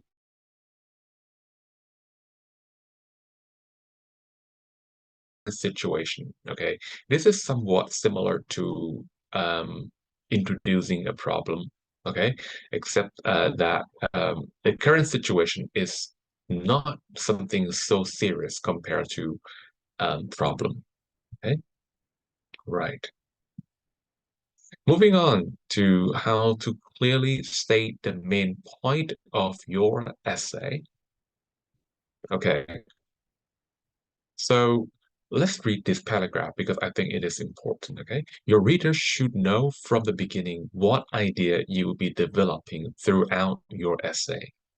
A clear thesis statement is a key component of an effective introduction. Right, introduction. The thesis statement needs to be clear and concisely and precisely stated. Okay, so your this statement has to be clear, so easy to understand, right? Concise means not too long. Okay, precisely state means it cannot have too many interpretations. Oftentimes, you are asked to give your opinion about what caused a problem, what solution is more effective. Okay, what are the impact of certain action or phenomenon? To state a clear thesis, you have to figure a word that will answer the question. Okay? Try to make it the subject or use it as complement of your thesis statement. Okay.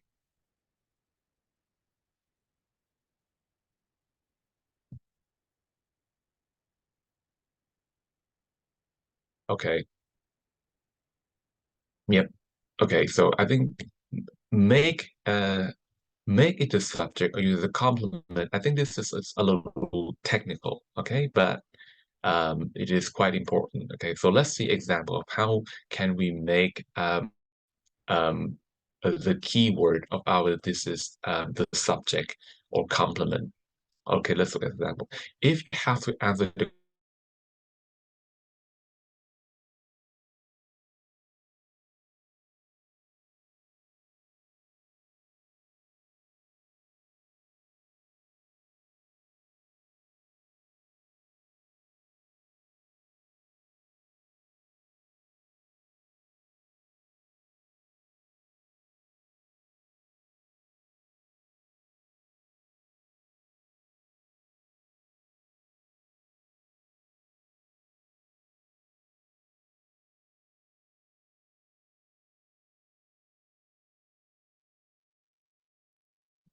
Okay, so one way to write your thesis is to use your answer as the complement. Okay, so you know that you try to answer the why question. So to answer why, you need what reason? Okay, so you can say the primary reason, or you can use words like cause, the primary cause of the increase in global warming. And after this linking verb is your answer. Okay, so this is the answer to the why question. Why question means here means what caused global temperature to increase? And your answer is that human activities is the cause, is what caused the global temperature to increase. Okay, so this is an example of how you write this is as an answer to the question. Okay, now let's give us a try. Okay, we're going to write an introduction paragraph to answer these following questions.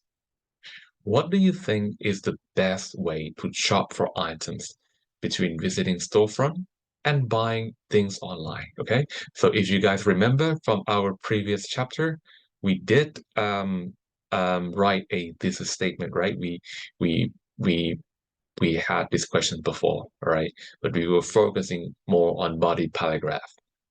Now we're going to be looking at introduction paragraph. Okay, so think about how you want to grab attention, what kind of sentence you would use to grab attention.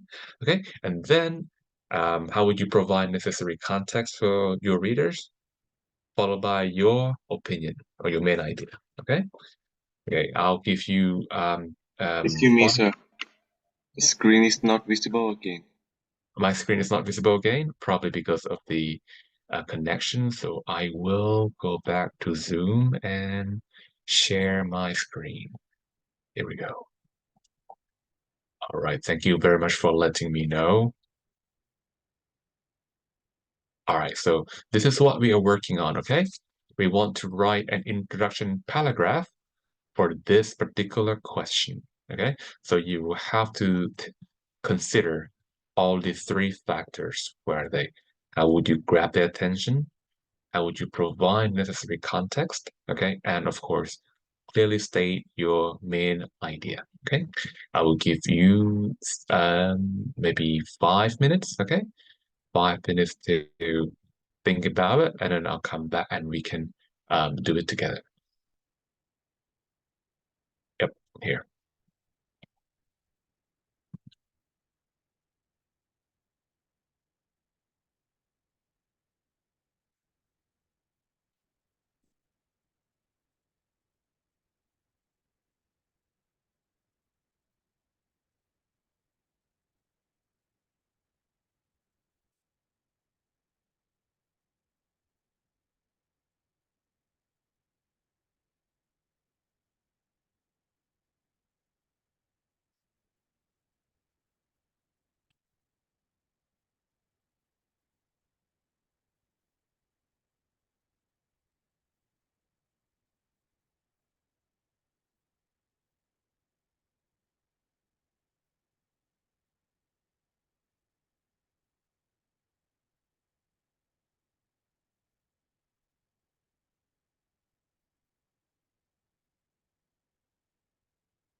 Okay.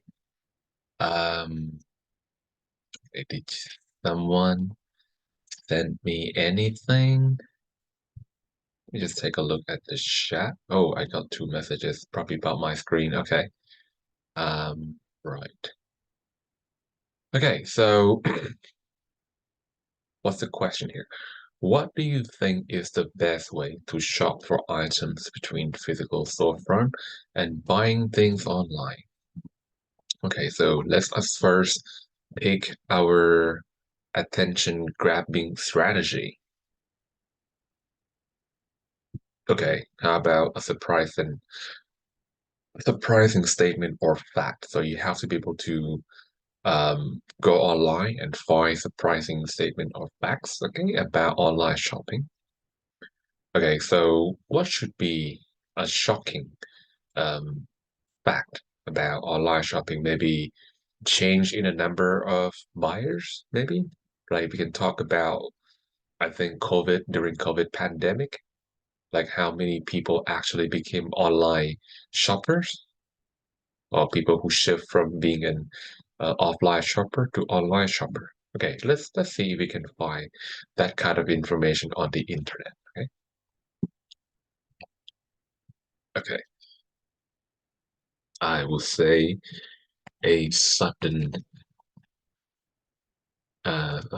increase in the number of online buyers.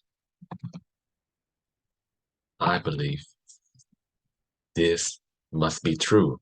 Okay, a sudden increase in the number of online buyers during the pandemic. Okay, because I can witness. I was able to observe many people around me going, becoming online buyers. Okay, so I would assume that this phenomenon must be true, even though I have never checked it before. Okay, now let's see. COVID-19 has changed online shopping forever. Okay, so let's check it out.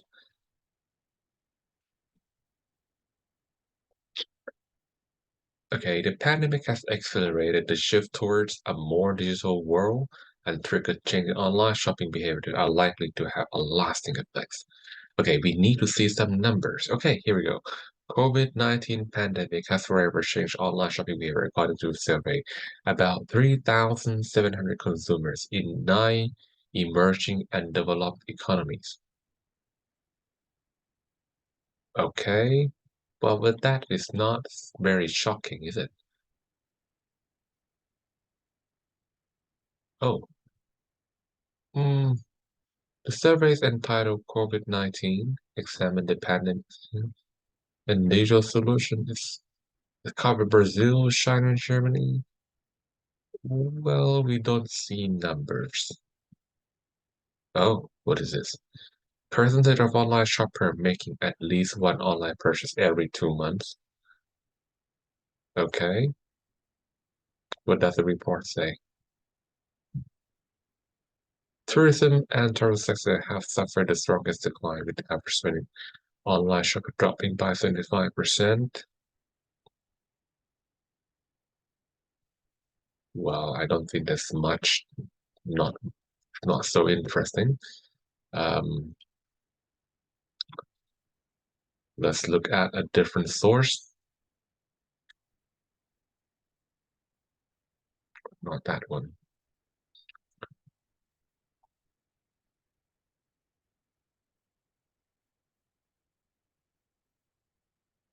Okay. Okay.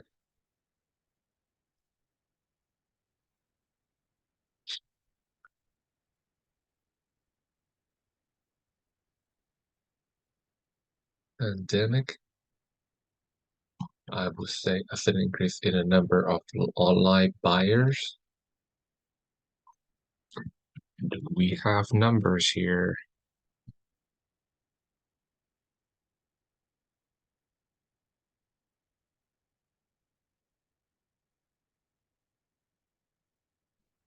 Online. Okay.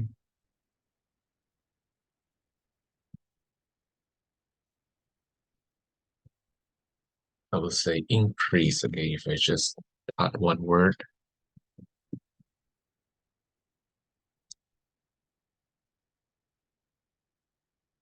what is this? Okay, e-commerce sales increase.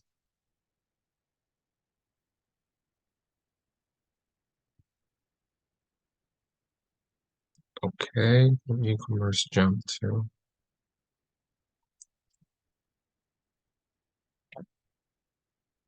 I would say number of people, number of people who shifted to online shopping during the pandemic.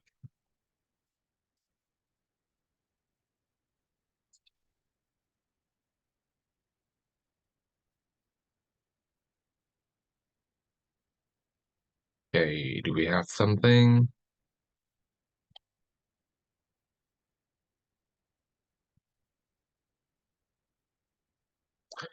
Online shopping sales rose by 48%.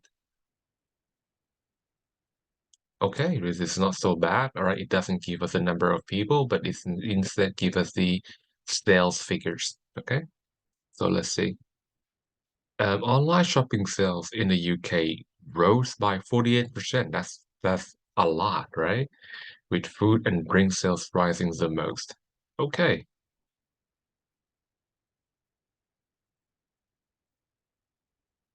Mm-hmm. So I would paraphrase this too.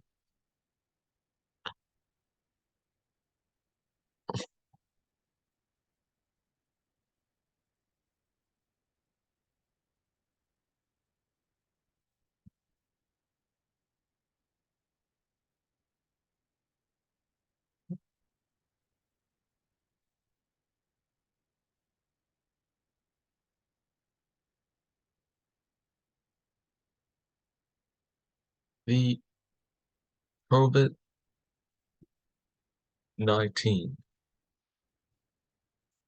pandemic saw a significant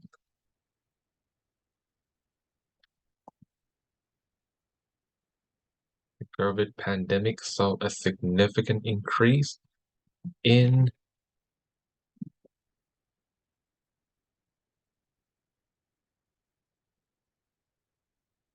in online shopping sales in the UK.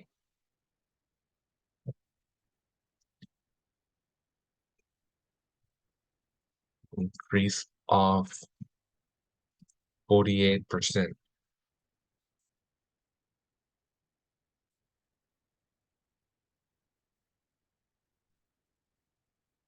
in online shopping in the UK. Okay.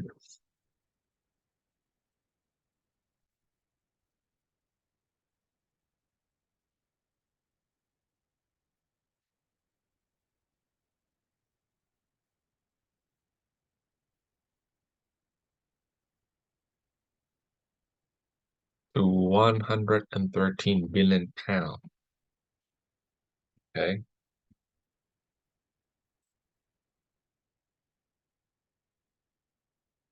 Let's make this a little bit more interesting.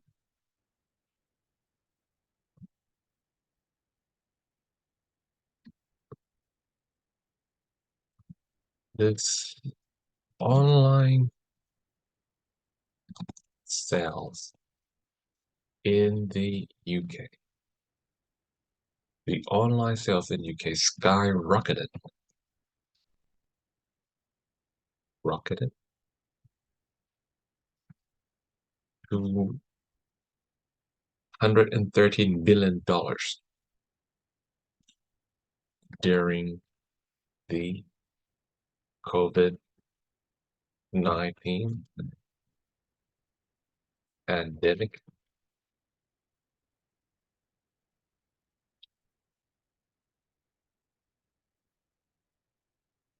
Mhm.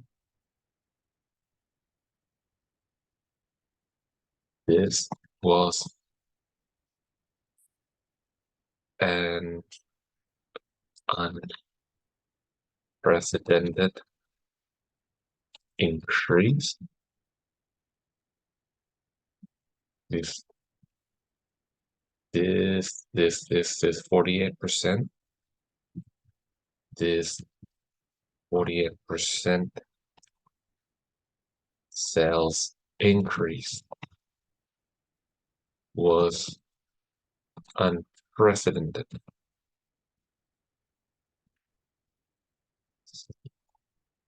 Was unprecedented in the history of Britain. Okay, so that's I think enough for um, attention grabbing. Okay, now we have to find a link how we can link this all the way to answer this question. Okay, so at the end, I would need to uh, decide whether online shopping is better or worse or not as good as offline shopping. Okay,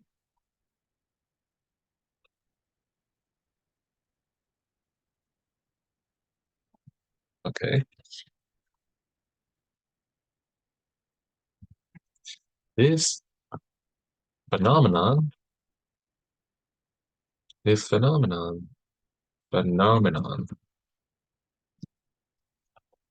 suggests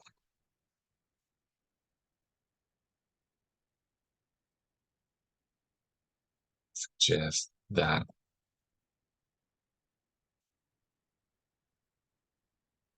there's a dramatic shift in people's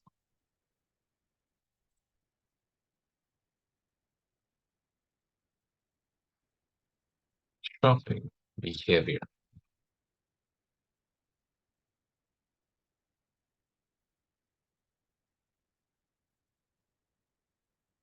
Okay, so while this phenomenon suggests a dramatic shift in people's shopping behavior,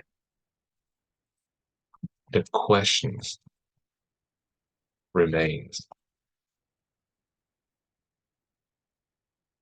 whether online shopping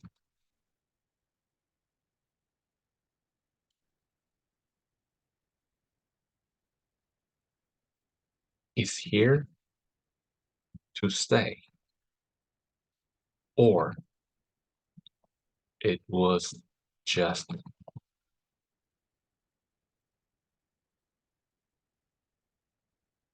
a solution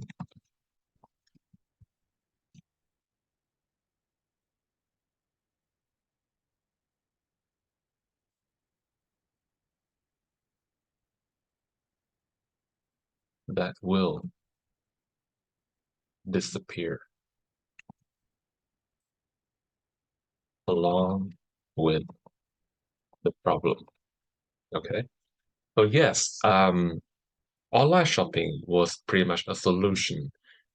It's not a solution to the pandemic. Okay, it was a solution to shopping during the pandemics because during the pandemics people were under lockdown. They can't leave their places. So how could they go and do the grocery? Okay, so the only possible way for people to, buy their item, do the grocery is to order things online and have the items delivered.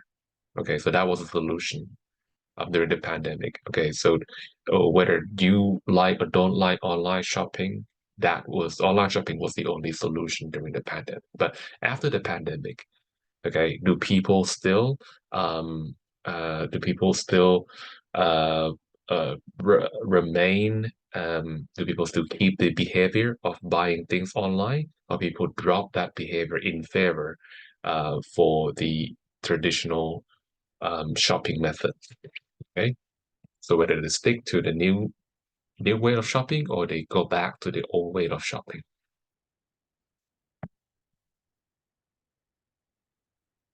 Or it was just a solution that will disappear? Oh, I think we talked about the future, or it will be, or it will just be a solution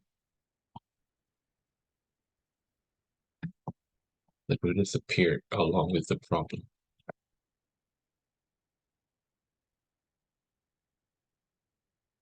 Here, maybe just with the problem. Okay.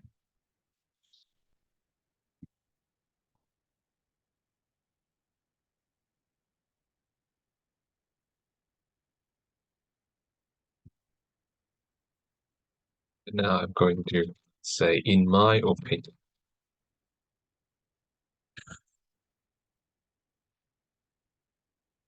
in my opinion,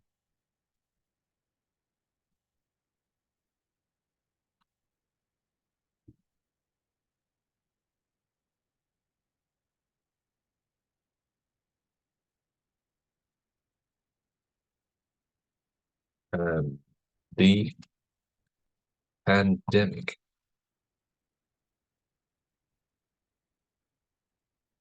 okay, was a situation that compel,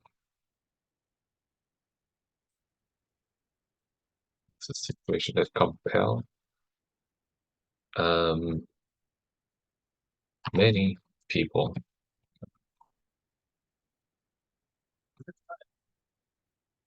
or the situation that compel many people to try the new method of shopping.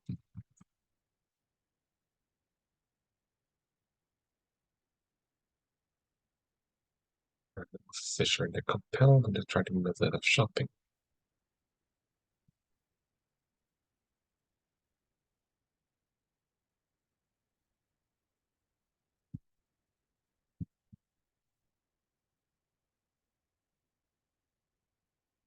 And once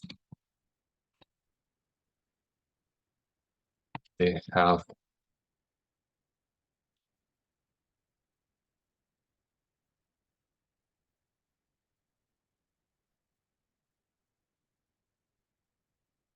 and once they have developed the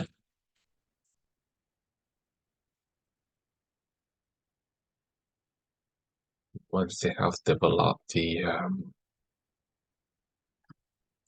the test or the preference, once they have developed the test, okay, for online shopping,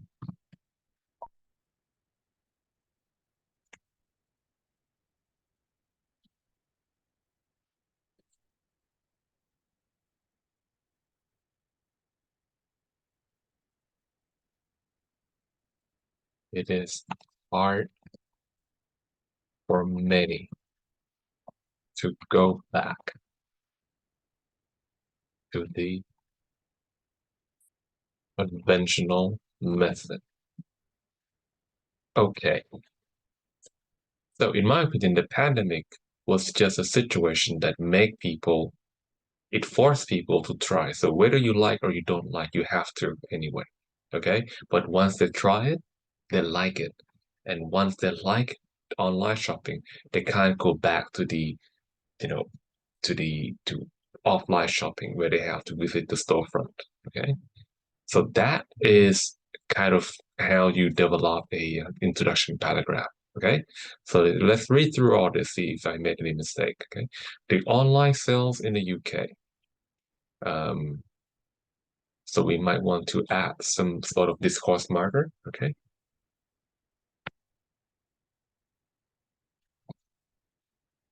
it is quite interesting Okay, it is quite surprising.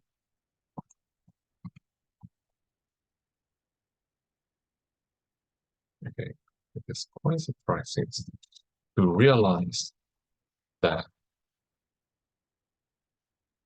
the online sales in UK skyrocketed to $113 billion during the COVID-19 pandemic. This 48% sales increase was unprecedented in of Britain. While this phenomenon suggests a dramatic shift in people's shopping behavior, the question remains whether online shopping is here to stay or it will disappear along with the problem. Okay, or it will be just a solution that will disappear with the problem. In my opinion, the pandemic was a situation that compelled many people to try the new method of shopping. And once they have developed the test, I don't think we need this. And once they have developed the test, it is hard for many. It is hard for them. It is hard for them to go back to the conventional method. Okay, so that's basically it. Right. Okay. Now, last topic for tonight is how to write a conclusion, okay? So this one here is quite simple, okay? When you write a conclusion is almost like writing the whole essay one more time, but you ignore all the details and explanation that you have already stated in your body paragraph. So basically, your conclusion has to do two things only. Number one, it has to restate the thesis in different words, okay? So with regard to my example, this is my main idea or my thesis, right? So when you write introduction, you just have to paraphrase this sentence one more time. So you can go in summary and you paraphrase this, okay? That's how you restate the thesis in different words, okay? And next is to provide a sense of closure. Now, to provide a sense of closure, you can offer some relevant advice, okay? Right. Or you can, sort of make a future forecast. Okay, if this thing continue in this fashion, okay, if this trend continue to be like this, then what will happen in the future? Right. Okay. Um, So I won't worry so much about how to write a conclusion. Okay. If you guys going to do English 4, okay, well some of you might have I'm not sure because you guys have just done English 3.2s, right? But if you interested in doing English 4, that is where we will engage in real essay writing. Okay, so you'll be seeing how I'm going to put all this knowledge, all this theoretical knowledge about paragraph writing into practice. Okay, so far we focus a lot on theory, but not practical application. Okay, so if you guys want to do English 4, okay, we're going to be doing some real writing applications. So we're going to be writing some reports and also argument essay, and you will see how I will use all these techniques to develop the whole essay, right? 250 word long, 250 words long, right? Okay, so let's go back to our um pre-test real quick, okay? So introduction is all about paraphrasing the task rubric. This is not true, okay? Introduction is is all about expressing your opinion, okay? It's all about expressing your opinion, your thesis statement. But before we do that, we have to attract people. So we need some statement to attract their attention, and then we have to give them some um, uh, background context before we can tell them our opinion. Okay, the introduction must only state this is that's not true. Okay, otherwise people will be lost. Okay, in order to interest the readers in our topic, we must try to grab their attention. This is quite true. There are 5 strategies to grab attention. Yes, that is true. A thesis statement must be clear and concise and must be supported by our reasoning and evidence. Yep, definitely. The conclusion can offer an alternative thesis. No, no, okay? The conclusion cannot offer an alternative thesis. It can confirm, it must confirm thesis, but only in different words. The conclusion must confirm thesis, yes. A sense of closure is important in the conclusion. Well, yes, okay? The underdeveloped ideas in our body paragraph can be developed in conclusion. No, that is not true. Okay. Conclusion is not where you want to explain anything anymore. Okay. We should use simple language to indicate conclusion. That is true. Okay. It won't waste too much time to write words, expressions like in summary, to summarize, or in conclusion. Okay, this will sort of signal your readers to know that, oh, this is you. They have reached conclusion paragraph. All right, so that is all for tonight or for today in Bangkok time. All right, it is now 10 o'clock at night in New Zealand, and I hope you guys enjoy the rest of the day. Until next time, see you. Take care. Thank you, sir. Good night. Good night.